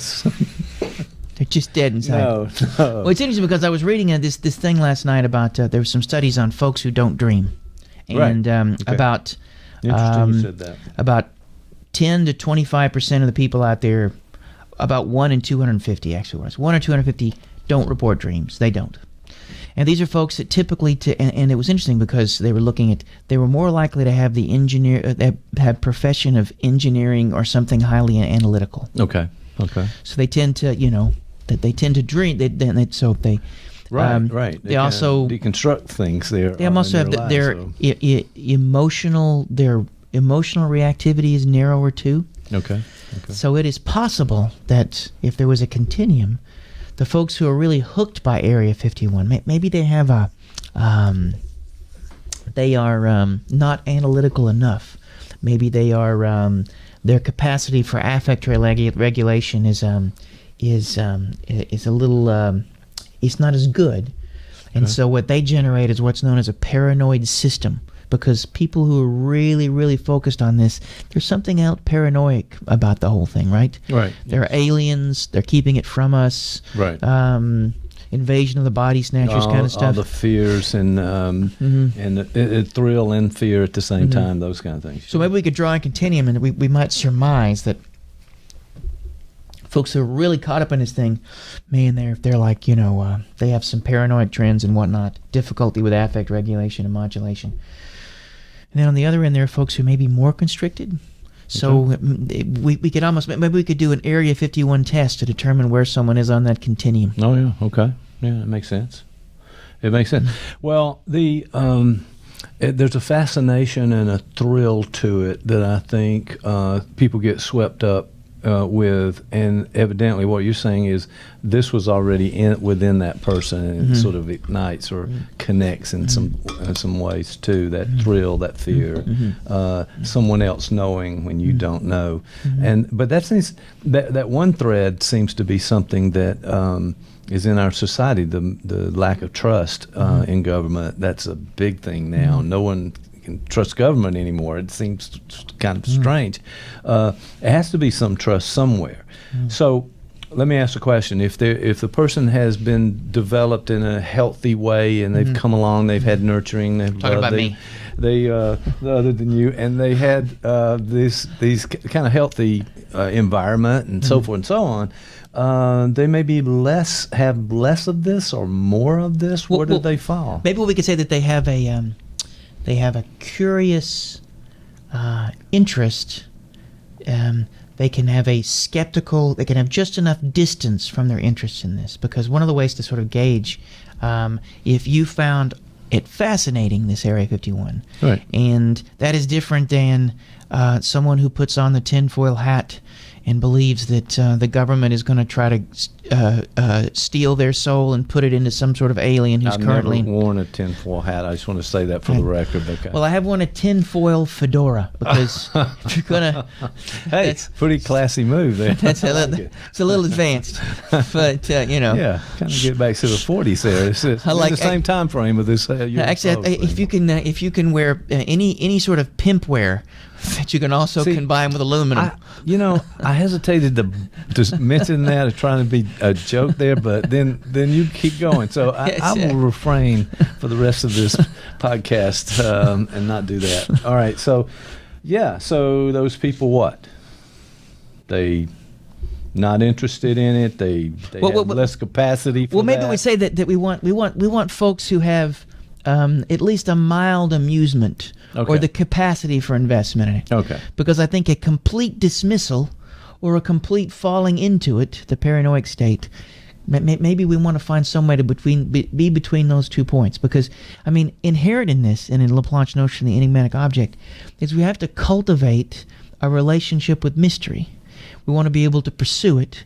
We want to be able to feel some joy, some pleasure in the unknown. When you mention detective, that's what detective fiction does, right? It puts you in a place, it generates mystery, and that you stay there as long as you can. And if the writer is good enough, he will continue to generate roadblocks. Right. It delays the possibility of foreclosure as long as it can. So your capacity to live in that space and to find some sort of joy may be very important. Right. The paranoid gets lost in it. Someone who is, and maybe it's between the paranoid and the obsessive, because the obsessive would be someone who needs to have everything concise, sequential, and in that sense, they would dismiss mystery altogether. There's I believe it's Daniel Dennett, the philosopher, who talks about disparagingly he calls them Mysterians. Folks who really want to who want to preserve mystery, and he sees that as sort of, and I can understand his point. Yeah, but he sees that that there are that they somehow have a love affair with mystery, and he sees that goes against the whole notion of logic. It goes against what science.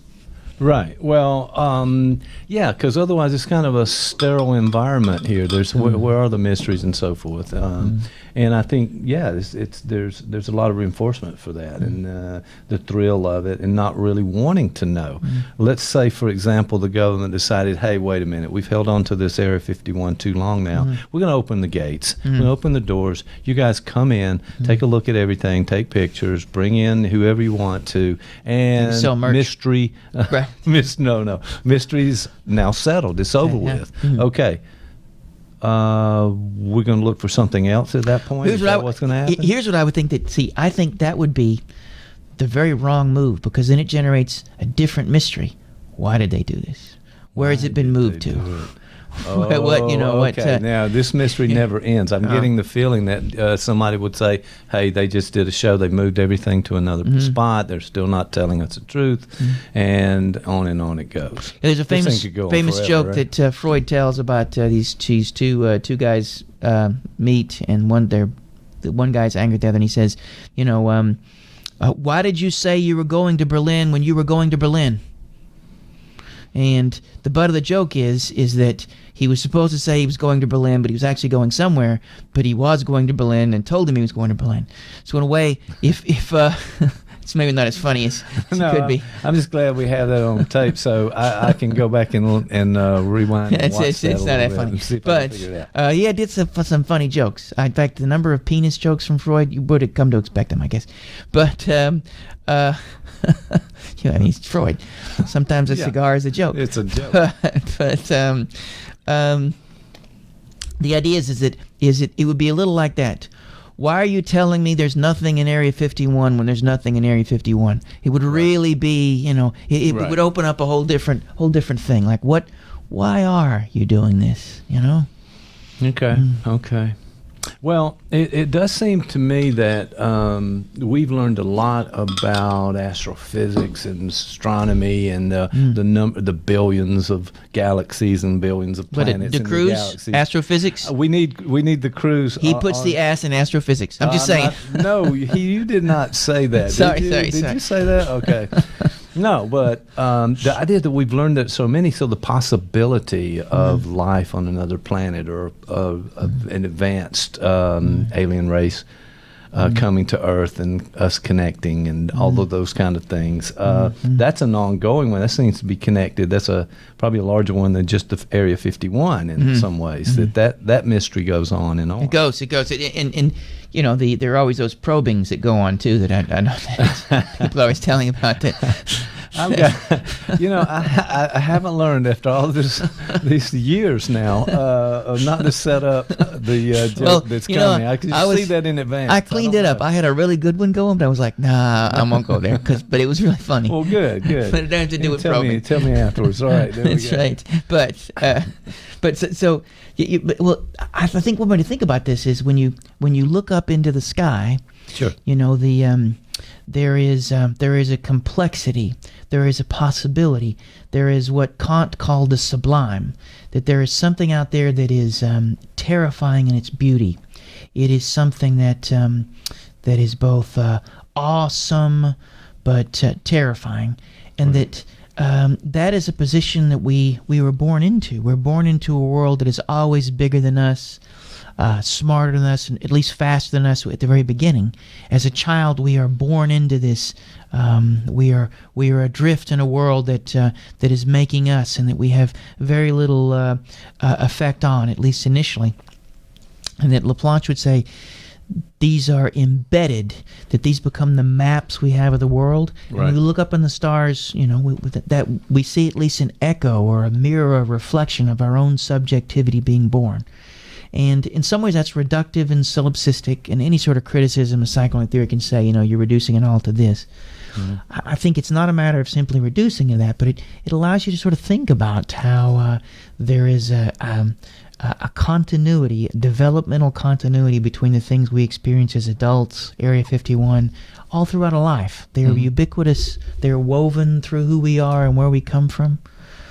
And there's great merch around them too. Yeah, well, it makes it makes sense. And the aliens, when we have so many movies out, it seems like those alien movies always turns out to be some monster in there. It's almost like a genre of the horror film, and you never see that movie where maybe E.T., for example, but they came in friendly, that we developed as friends, and everything's wonderful, and we're going to go forward. I always thought that E.T. looked a lot like a ham. Didn't he look like just like if you opened up a canned ham, and maybe it's just me. See, now... Now that you've planted that in our heads, it does look ham-like. It's going to be...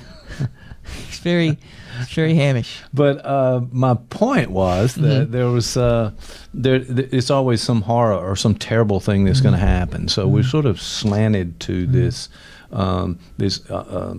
fear, horror side of it, as opposed to... What's interesting, because we talk about that. Someone like us coming and saying, hey, how are you? And you think about just the notion of horror, but this could be something to talk about at some point, too. There's another theorist by the name of Julia Kristeva. She's also French, by the way. What is it with these French people? I don't know, man. They got these crepes, and they get these crazy theories. You seem to be bringing it up a lot. We'll talk about that on another show. I'm a Francophile. Isn't that's Francophile, right? Okay, that doesn't sound right at all. But she has what's called the theory of the abject, and she says that to define ourselves, it's a little like when you're taking a cookie cutter. To make the cookie in the outline of the person, there's so many other things you have to take away, and so she says we have to render abject parts of ourselves, render them negative, to be able to create a cohesive positive. Right. And so there are lots of things about ourselves, and different cultures set different parameters on what the abject is. Yes. You can think of all sorts of bodily emissions, all sorts of things about the human condition that are sort of like clothing, for instance. Nudity is seen as an element of the abject. So all these sorts of things, in some cultures, how you blow your nose is determined, or what you do with mucus, all that sort of stuff. So there are all these elements of us, and she says that in horror we have a return of the abject, that the very things that we've attempted to sort of push away from ourselves to define ourselves come back in a narrative form. She wants a wonderful example. Actually, Zizek uses this example when talking about Kristeva. Oh, I'm so glad you brought up Zizek. I did it again. Yeah, what is it? I got a scorecard over here. Ding! He says if you can.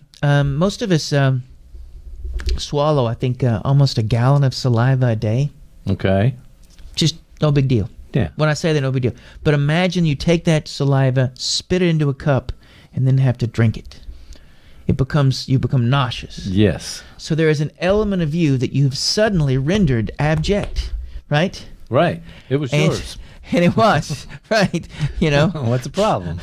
Let's tell you. But suddenly you get a little nauseous thinking about that. Right now, as a matter of fact. So saying, it's not, But we break off those parts of us that for some reason we need to in order to be whole. You won't get that on the Joe Rogan show. I bet he hasn't even ever mentioned Julia Kristeva. I'm gonna direct message him right now and see if he's ever. No, he's probably not. No, at least not in the context of saliva. Yes, but, yes, absolutely. All right, so we're winding our way through these mysteries. We're taking apart ourselves and discarding some parts to be whole. We're maybe in some way the defense mechanisms. We're in denial or suppression, all those kinds of things that may happen in order to preserve ourselves in some ways and who we are. And notice how that there is a dance that goes on with this. When we pursue pleasure, and that's very different than, when there's a difference between, Lacan calls it jouissance, but so there is the pleasure of eating something. Right? So, for instance, if you're hungry, you could, in the future, there may be some sort of small protein wafer that you could chew, and you would for the whole day you're fine. Well, that would be pleasant in the sense that you would be assuaging hunger pains. Right. But true pleasure, which is pleasure jouissance has an excess, that is where, wait a minute, I'm going to wait for a couple hours, and I'm going to go down to that Italian restaurant that has the unlimited breadsticks, and I'm going to eat myself sick. Okay. There's a big leap between those 2 points, and having a restaurant with commercials, unlimited breadsticks, all that sort of stuff, there's a big leap between simply the satiation of a desire and true pleasure. And so all of these things in mystery that we danced with when we were in our earliest stage of us, we find a way to be able to play them out in mystery novels. So you're finding a way, you find jouissance in that. You find an excess pleasure in being able to take something that at some point may have been uncomfortable and find a way to play it out in a book that you know that at some point you can put down. It finds its way there. Come back to it, move back to it. So Freud was big on this, that we often take the very things that are abject may find themselves into our sexuality, between two consenting adults. You can engage in all sorts of activities that if you did those in public or if you talked about them at church would get you in lots of trouble, or but within that confine, the object can return in a way that can be pleasurable. Okay.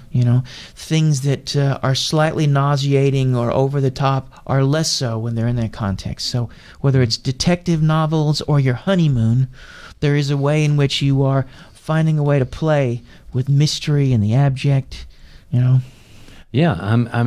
it's... And by the way, that abject would really describe my honeymoon. I'm just saying. It's just not a... You might have seen me smile at that moment, knowing that joke was coming. I'm selling videos, so if you could actually be witness to that event if you want. Just saying. Okay. Well, it's all about merch, as they say. So yeah, that's some merch, all right. That's good. So. So really you've sort of broken this down for us a little bit, but I'm not sure you're right. This hasn't been mentioned on Joe Rogan's. And as a matter of fact, I don't think the regular guy on the street has broken this down in that way. But it begins to explain this Area 51 idea. Now, you started out by saying, let's go back to the beginning here, that Area 51 was mom. One more time here. Yeah. Let's go back. What happened? Well, because the notion of mystery, the notion of something that someone knows something that they're not telling you, the idea that there is something potentially dangerous but also enticing, these are inherent in our very, very first relationships, and that's usually with a maternal object. Mom is a mass of mysteries. She is. The things she wants, the things she doesn't want. Laplanche talks about this too, that, there are different levels of communication. And we often will say to someone, hey, I want you to do this, but there's a subtle intonation that actually I really don't want you to do this. And that, to move in language and to communicate with each other, there are these tensions and mysteries inherent in that, and they find their play. So if we were to distill Area 51 into just a series of experiences and enticements, the conflicts that are inherent in it. We would just make a list. We would find that same list in Mom, you know. And I had a paper I gave a few years back at the International Zizek Conference, of all things, in Cincinnati, Ohio, where I fell while playing disc golf and hurt my wrist. Never been the same. Never been the same. Right. But, yeah. Okay. Yeah. I'm not following up on any of that. Go ahead. Yeah, it's it. But I had a paper, and one of the lines in the paper was, you know, we've all met Cthulhu. Cthulhu is Mom. Do you know who Cthulhu is? No, I don't. Okay. H.P. Lovecraft, tentacle face thing, giant monster. Okay. No. All right. Okay. Yeah. Maybe not. Didn't ring a bell, okay. but Well, yes, no, I haven't. It was a paper on black metal. I was doing a thing on black metal, and you know, one of the things. Topic areas for these conference presentations. Yeah, they're good. I need to sign up for more of these. It sounds like some really interesting topics. They're actually my last one at the International Zizek Conference in Athens, Georgia, is Taylor Swift Evil. That was the name of the paper I presented. You put that as a title. Is Taylor Swift Evil? And I'm sure. Have you heard anything from her? No. Publicity or PR camp or any of the managers or something? But okay. It was about is popular culture inherently problematic? Okay. Is there something about the that was sort of, you know, and I wanted to be able to, and my conclusion is actually the opposite, that it is our capacity for aestheticization, our capacity to do something with the things that we're given, not necessarily the object themselves. So, for instance, there is a way to find a universe in Taylor Swift. Right. You know, you certainly, people maybe more easily find a universe in Beethoven, but it depends on how one approaches it. So it's sort of a call for sort of an attempt at universal aestheticization. We got off on the wrong topic there. Sorry, but that was Swift. But the first one I did was there's a genre called cosmic horror. Ever heard of cosmic horror? I'm not familiar.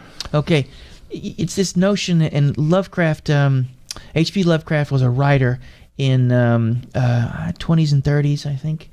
He might have, I think he died somewhere in the 30s and 40s, I think. He was a writer for one of these pulp magazines called Weird Tales.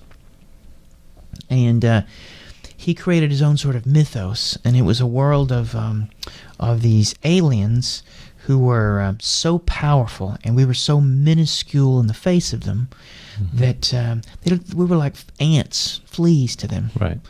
And he set up this way of thinking about a world in which the universe it isn't that the universe is against us; it just doesn't care.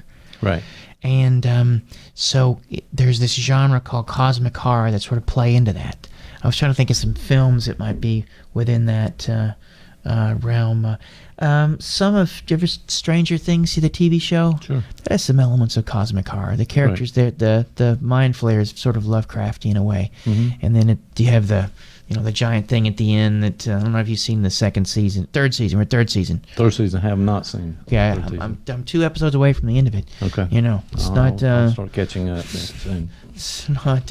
You know, I really think it took away from it when Jerry Seinfeld turns out to be the monster. I don't know if you. It's not a. All right, that worst cameo. Did not happen. Yeah, it did. He's too busy driving comedians around in cars, I understand. And he delivers the final line. I would have gotten away with this if it weren't for you crazy kids. Are you? What's the line? Scooby-Doo, you know what Scooby-Doo? Yeah. Okay, it's... All right, we're going... I think we just covered, most comic books have been out here. All right, we'll come back to that. But yeah, so the unfeeling monster doesn't care. And it's huge. It's like, like Cthulhu is like Godzilla-sized, and he's just sort of... And there's these forces at work that we're just simply sort of the playthings of,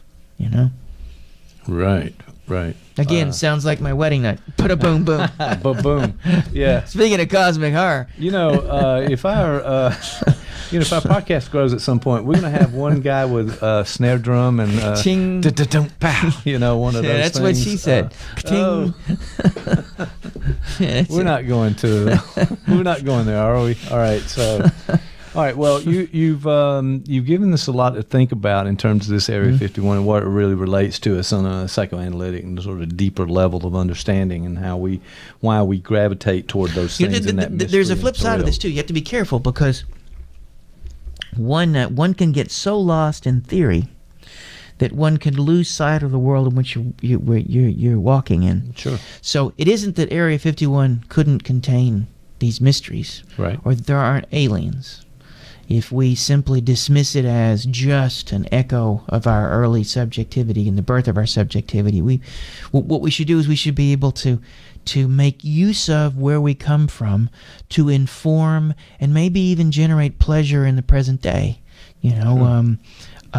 All the ways in which we were frustrated or things didn't work out have generated just the sort of tensions that we could find in the things we enjoy. Your interest in detective novels. If we put you on the couch and begin to talk to you, we might find some interesting precursors in your childhood that might what you look for when you pick up a detective novel. It might be interesting. What would it, what sort of, and there are different genres. There's hard-boiled detective.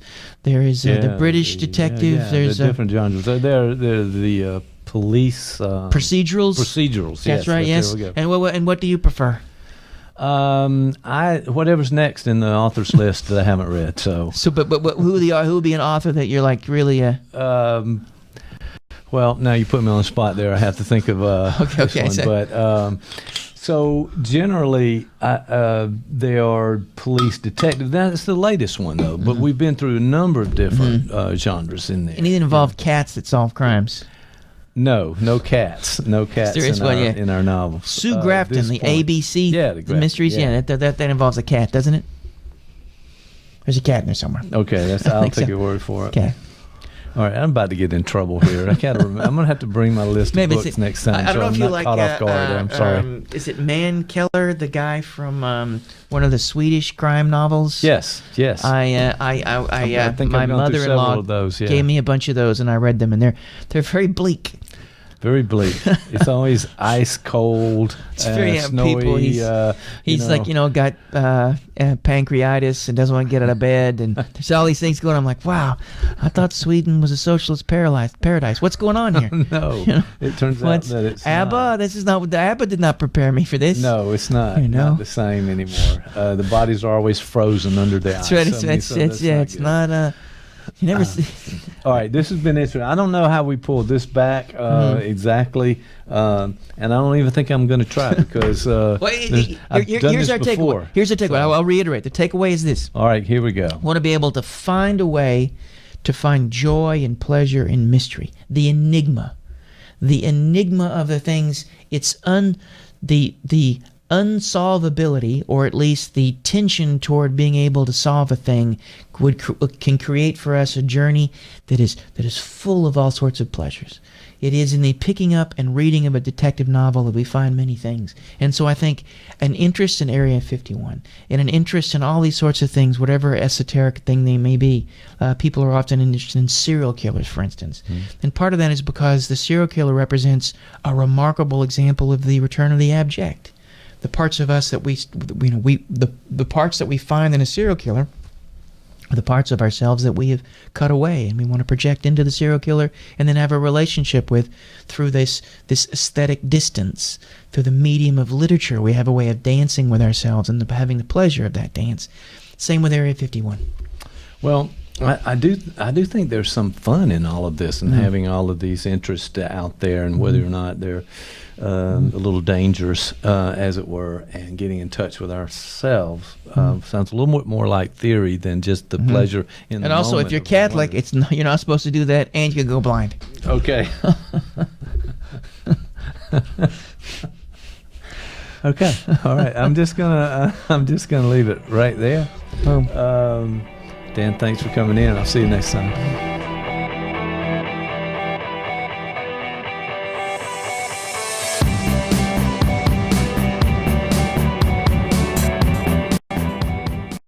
Story to tell. Columbus Podcasting can tell your story with a world-class video podcast of professional quality. Viewers and listeners can access podcasts anywhere, anytime. ColumbusPodcasting.com. Give us a call today.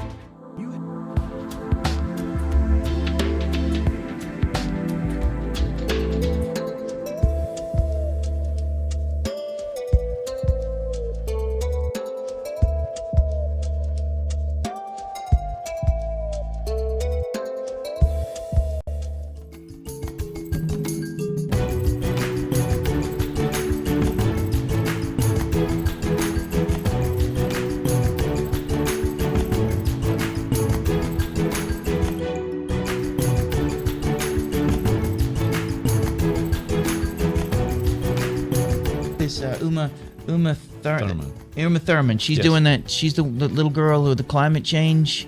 Uma Thurman. No, that's No.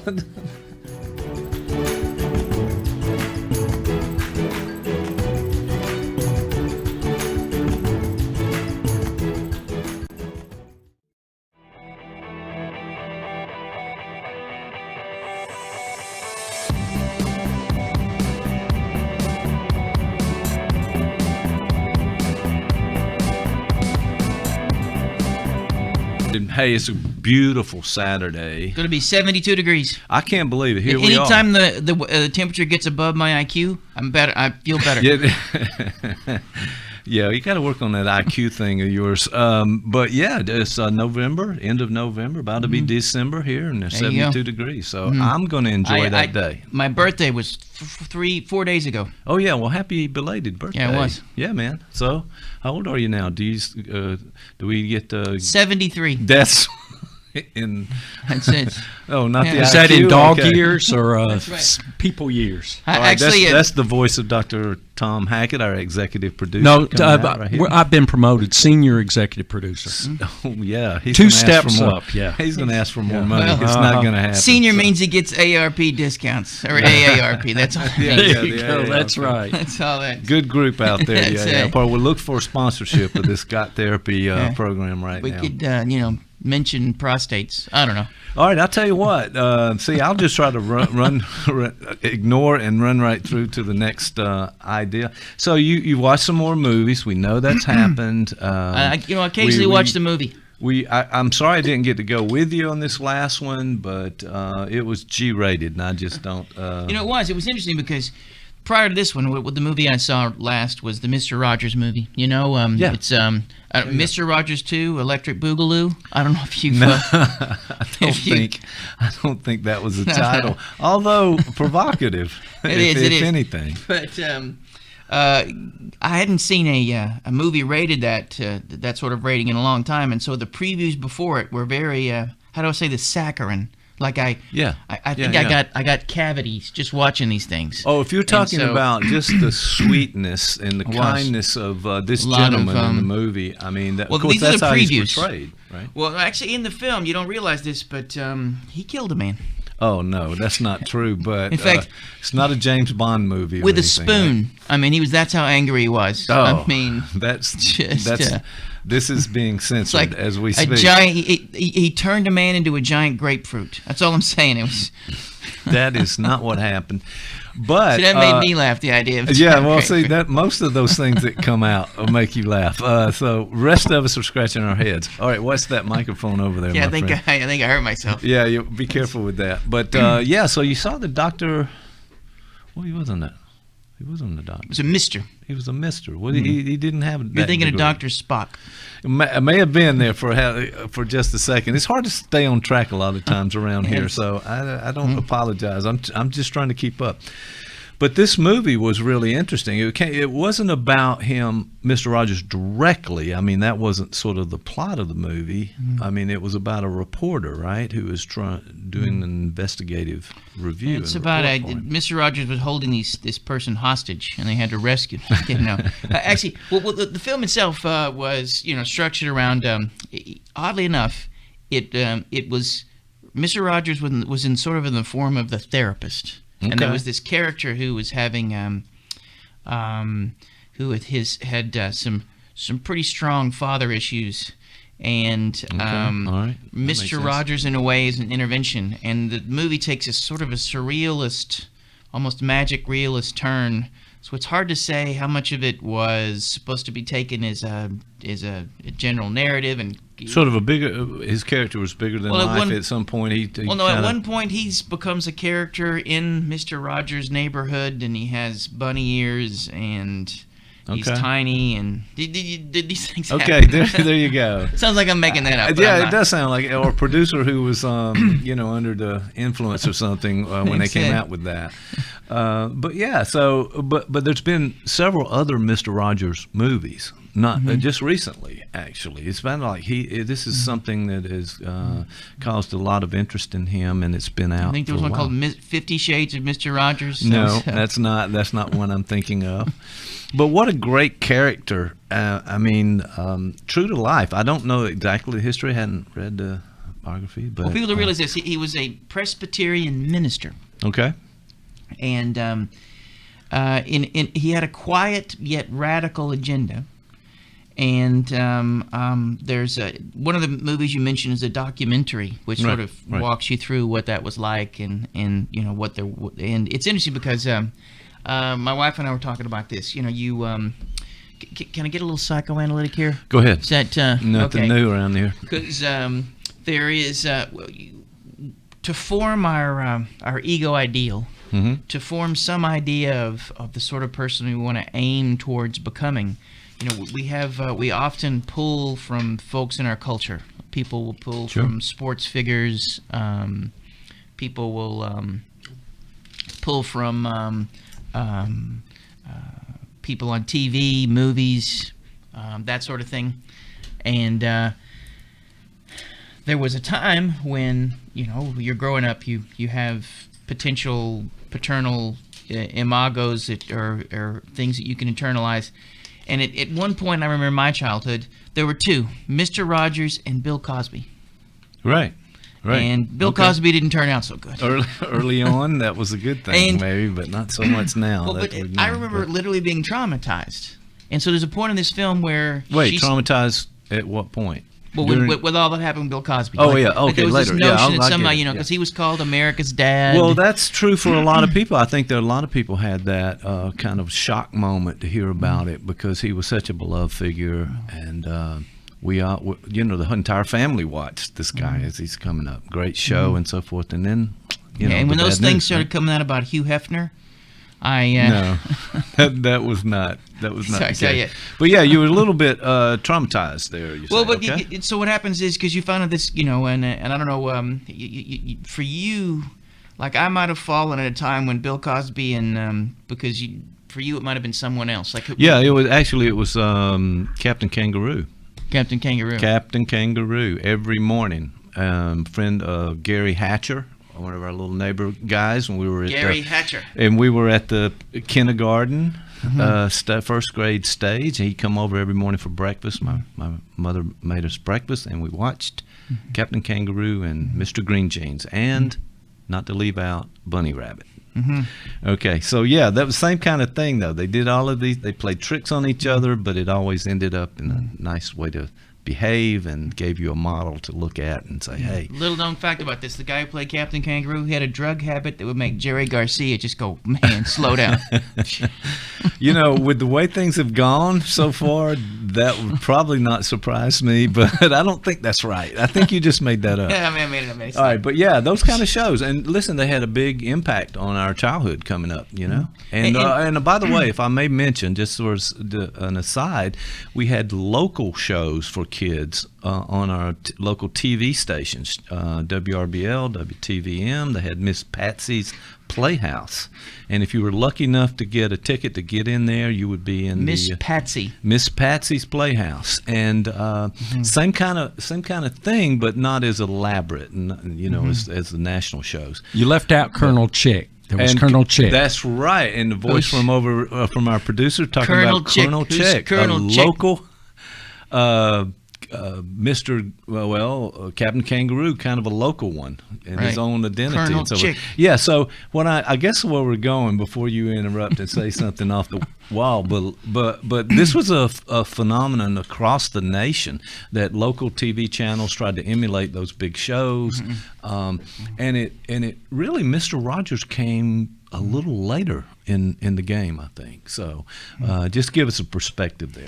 So I did, and so what happened for most of us then is we're growing up, right? We have these beloved adult figures that sort of usher us into our development. We internalize them, right? When you think back on them, there's a fondness, right? Right. I mentioned my friend, and those Gary, kind of great Hatcher. Yeah. Gary Hatcher. Yeah. You know his brother. Yeah. In fact, where I come from, East Tennessee, the hills of East Tennessee, the mountains there, we had a similar thing. Now you think about it, we did, but it was unfortunately based on the movie Deliverance. It really wasn't. No, that was pretty rough back in the hills there. Yeah, it was. So I hope the kids survived that terrible ordeal. But and maybe that accounts for some of the things that we've heard so far on the show today. So with that, given that, we now know a little more. But those shows did have a big impact on us as kids, and we loved those shows. It had humor in it. It had how to live, to do the right thing, sort of how to make a shiv out of anything. No, they didn't tell us how to make a shiv, but yeah, and so popular that it had a big impact on a lot of particularly boomers and technically I'm not a boomer. Post-boomers. I'm Generation X. Yeah, you Gen X's. Get busy over there, and you can say, "Hey, boomer." We had that conversation. We've done that show. We did. Sorry. Turned out that was That's tense. all about. Yeah. It was tense. Yeah, well, it was okay for us to grow up with those kind of things, and it's unfortunate that things turned out in some ways for some of those people because of very bad habits. But nevertheless, Bill Cosby's a good wonderful example. But there's something about Mr. Rogers. Somehow he's been able to preserve his legacy. There doesn't really seem to be any skeletons in this guy's closet. And I would think that people who are in the news would go after that and try to dig up something and find it. And he was squeaky clean throughout the whole thing. Good for him, by the way. Yeah, it's in the movie he goes out of his way not to be quote squeaky clean, and that might introduce a couple of things that might be really relevant. Yes. So yes. What I thought about is with that because there is a therapist element to this. In a way, Mr. Rogers is the therapist in the film, and he attempts to sort of get this individual, the main character, to move past the trauma and the conflict that he had with his dad. Right. Sort of how to be able to move through it.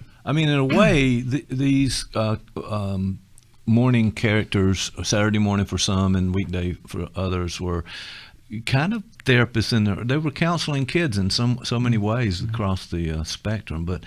And I think Mr. Rogers definitely did that because he taught us about relationships and kindness and those kind of things. So maybe he did that. One of the things that he was really big on, he was an early affect theorist. He was all about getting kids to learn to do something with their feelings, especially anger.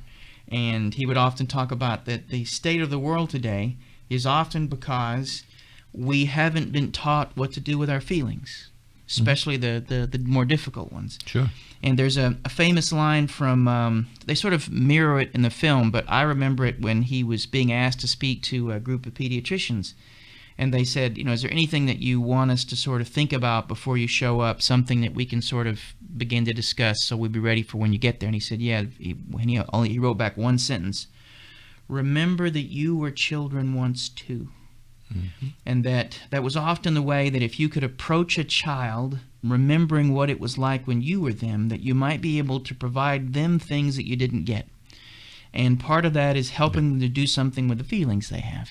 And there's a line in the film where he says, if you can mention it, you can manage it.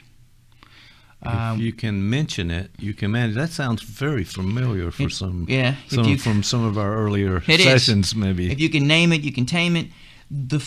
As far back as Freud, the idea was, with the talking cure, with the idea of therapy, that if you can put something into words, then you can do something with it. Mm-hmm. That prior to words, we often experience somatically, we experience it as a conflict, or if you can't put it into words, then it becomes reflexive action. Mm-hmm. So the goal is, if you can insert the possibility of thought, of binding and naming the feelings you have into some sort of symbolic narrative, then it doesn't become either internal in the terms of somaticism or external in the form of reflexive action. Mm-hmm. Mm-hmm. I like the idea of sort of defining it and giving it words. There's right? a famous quote from Freud I mentioned here before. I think that the person who threw the first cursed word instead of the first spear invented civilization. Okay.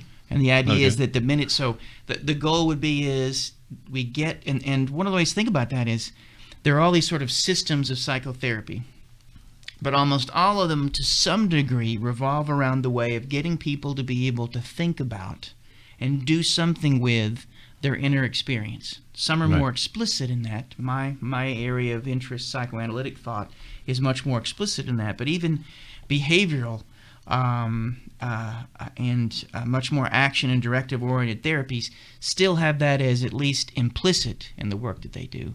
Mm-hmm. You are working with someone to deal with the things that they brought in to see you, and you create a space to be able to do that. And so, in some ways, that is what Rogers was attempting to do, to be able to create that sort of space.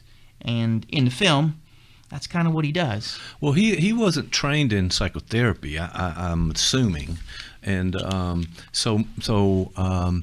where do you think this sort of comes from? Not everybody has that ability to begin to question themselves or do this internal dialogue, and it takes a lot of training for a lot of people to get to that point and then try to help other people begin to do it from a therapy point of view. So I wonder where that came from with him. Is that a natural kind of thing? He was a witch. Okay, see, I'm just asking. I'm trying to frame an appropriate question. No.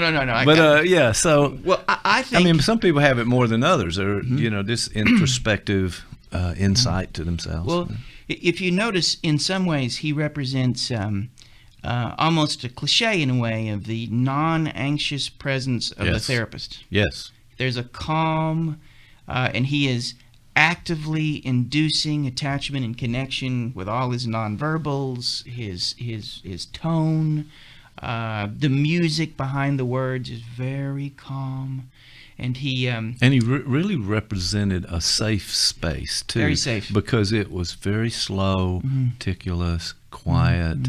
Easy. So it was easy for that non-anxious presence, which is a great word, by the way. We all need to work on that part of ourselves, I think. Well, and think about, that's what I think he means by, he didn't have the word for this, but in my end of the spectrum, we talk about this notion of mentalization. And the idea of reminding yourself that you were a child once is the capacity to hold the person across from you, if they're a child, as a whole object. You can see, there's another saying that people ask for love in all the most unloving ways. And so a child who is in the process of screaming and yelling, you may not hear the need or the ask for love in that, but if you can put yourself in their shoes, mentalize them, then you can suddenly be present with them in a way that you otherwise couldn't. And so we have to work toward being able to do that. And he even says in the film that he practices often. Like he practices often to be able to gravitate and stay in that space. And there's a scene in the film where early on a guy goes to visit Mr. Rogers in his studio, and he's very cynical. He's really expecting that this guy is after money, or somehow he's being overly burdened by all these things. And there's a kid, and the kid is hooked up to an oxygen machine, or a oxygen tank, but he's standing there and his parents are behind him, and he has this sword, and he's swinging the sword like this, and he almost hits Mr. Rogers with it. And Mr. Rogers is kneeling down in front of the child trying to speak to him, and the parents are going, listen, be nice, no, that's disrespectful, whatever. And finally Mr. Rogers is able to speak, and he says something like, wow, that sword looks very big and heavy. And the kid says, not really. And he says, well, I still think you must be pretty strong to be able to hold that sword. He said, well, I guess I am. And he said, I think you're probably pretty strong inside too. And the kid stops, and he hands the sword to his parents, and then he hugs Mr. Rogers. And I think that was based loosely, at least, on a real occurrence. Right. And you can see what happened with implicitly, Mr. Rogers understood that the kid, the anxiety of being on a studio set with cameras on him, his parents behind him, is negotiating this experience the only way he knows how, by being putting his feelings into action by throwing the sword around. And Mr. Rogers is able to create a space that slowly but surely he finds a way to at least indirectly connect with the emotional state and say to the kid, you know what, you're strong enough to be here. You are tough enough and strong enough to be in this place that you are. And so he indirectly dealt with a fear that was probably pushing this kid to act in the way that he was. Right? Sure. And so boom. Well, I don't know. I mean, I love your analysis of that, and those were that's a powerful moment, and I think that wow, what control, what focus you must have to be able to push aside all of those that interference that are surrounding you to get to that point where you're recognizing that child and what's going on with them. Well, he talked about this. He said that because the guy says to him, "How do you manage to do this, Wack?" And he said, "Well, it takes practice every day." Or his wife actually tells him this. The wife says, Mr. Rogers' wife says, "Well, you know, he swims laps every day. He prays." And every night before he went to bed, he would say a prayer, and he would list people's names to pray for. So he would say, you know, "Dear God, please, you know, be with," and he would list all these names. He wrote 100 letters a day. Wow. To people who wrote letters to him. And so all of these were, in a way, these were exercises in being able to be in that space, that orientation toward an other, right? Yeah. And so, it's tough. right, and he worked at it. There's also a scene where he's being interviewed by this guy, and this guy's really attempting to get a rise out of Mr. Rogers, really attempting to, you know, sort of disengage, and Mr. Rogers sort of continues to find a way to stay connected to him. At one point, he even says, you know, he's talking about, "Well, you had kids," and Mr. Rogers says, "Yes, I did." And he said, "Well, you know, what was that like?" And he said, "Well, my youngest really tested me, but we're okay now. And my oldest, he doesn't let people know who I am. But that's okay. That's what he needs to do." And then the guy says to him, he says, "It must really be hard having Mr. Rogers as a dad." And he said it in a way that, you know, was like, you know, sort of like if you were poking. Right. And Mr. Rogers got very quiet for a second, and he said, "Thank you for saying that. I'd never really thought about the burden that they had. But you've given me something to think about." And the guy was like, "Okay." Oh man, I was trying to get a rise out of him. It just gave me back some insight and wisdom with that. So yes. But you can see that non-anxious presence. You can see that open to whatever comes in between the two. Whatever comes from the other, you are open to, and you're able to hold it and to contain it and to chew on it, and then to be able to give something back. And that was at least implicit. And I don't think he had any training maybe in his Yeah, that was in his divinity program, maybe. But he certainly had the discipline to be able to practice, as you said. Yeah, it takes a lot of practice to do that, and a calmness within to be able to fend off that. Because most, I think, humans, we're reactive to a great extent. We want to say something back and and come back with it. To take that moment to pause. You've talked about that before, the idea of leaning in and this notion that you just you feel the impact and then you pause. So, you know, having that kind of discipline is well, you could literally amazing. Don't we all need more of that, though? Well, I'm thinking. I you know, well, no, because then I wouldn't have a job. Right, that's right, true. Yeah. You can literally see him do the pause. You can literally see him experience the impact, the emotions, the things of the person across from him, and you could sort of see him sort of processing it before he spoke. That's part of the pace at which he. You know, it's almost hypnotic in a way too. The calmness there, and when somebody is fired up on one side and the other person is kind of calm, it takes time, and it does lower the temperature, so to speak, in that. And that's a pretty amazing skill to have. So maybe we should all practice that in some ways. Well, and there's another element to this. I think that we sort of talked a little bit about this before, but it's an exercise, and I sometimes do with folks, especially when we bring in new clinicians and new therapists. You know, when they first show up, they're at the program at the center. Yeah, your counseling center is a training program as well, right? Okay. And so we get together, and they're often very anxious, you know. And one of the ways to be able to get people to be aware of and to do something with their anxiety, and Mr. Rogers does this thing. I don't know if you ever watched, there's a clip of him, I think it's at the Academy Awards, and there's another clip of him where he is giving a commencement speech for a graduating class. And he says, I'm going to start the clock at 1 minute, and I want us to all be quiet. And in that 1 minute, I want you to think about all the people who've loved you into being. And he goes, and you begin to think. So you begin to think about all the folks who've loved you into being. And by the way, 1 minute in the video world, that's a long time. In the film, it's 1 minute. He goes. He does actually do the minute, right? And it was funny in the movie theater. And there were a lot of people in the movie theater. Nobody. Like what? Everybody was quiet. They were like. Not knowing what. Yeah, well, that's right. I think they'd set it up to where they set it up so it was very powerful. I think, and then the audience would do the same thing, right? We'd broken the third wall, right? The third wall. So in a way, we were suddenly involved in what was going on the screen because all of us were doing the same thing. Exactly, we were all a room full of people, very intentional. I would thinking think, about the people who loved us into being, and to think about that psychoanalytically. How else can I? Is that's a chance for you to access your positive internal objects, right. To be able to access. When we think of, we've talked about this before, but we are all born into the world needing dyadic regulation. We can't regulate anything on our own. Somebody has to help us with it. We can't, whether it's change a diaper or even our feelings. Mm-hmm. And so we oscillate from then on between auto and dyadic regulation.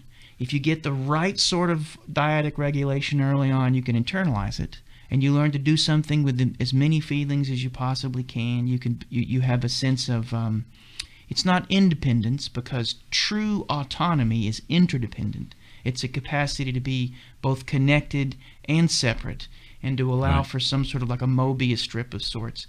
But that requires an initial dyadic regulation that many of us don't get. And even the best, there are lacunae. There are still places and gaps where we don't get maybe some things we might need, and it begins to form. It helps. One of the reasons we need armor is because there is often something missing in those early regulatory interactions with caregivers. Yeah, and that's for all of us. Every one of us. Right. And so with something like anger, for instance, that is one that is often, it's very difficult to find early on dyadic regulation. You can think of a kid being angry and being told that's disrespectful, or you won't be that, you can't take that tone with me, and all that sort of stuff. Those are often ways in which we begin to develop a conflicted way to deal with a ubiquitous affect state. And Rogers would say, maybe not Carl, maybe Carl Rogers, but Mr. Rogers definitely would say that is at least part of what leads to the trouble we're in, right?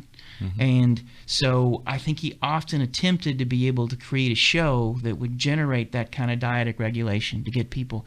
On his TV show, he talked about not just anger, he talked about divorce, death.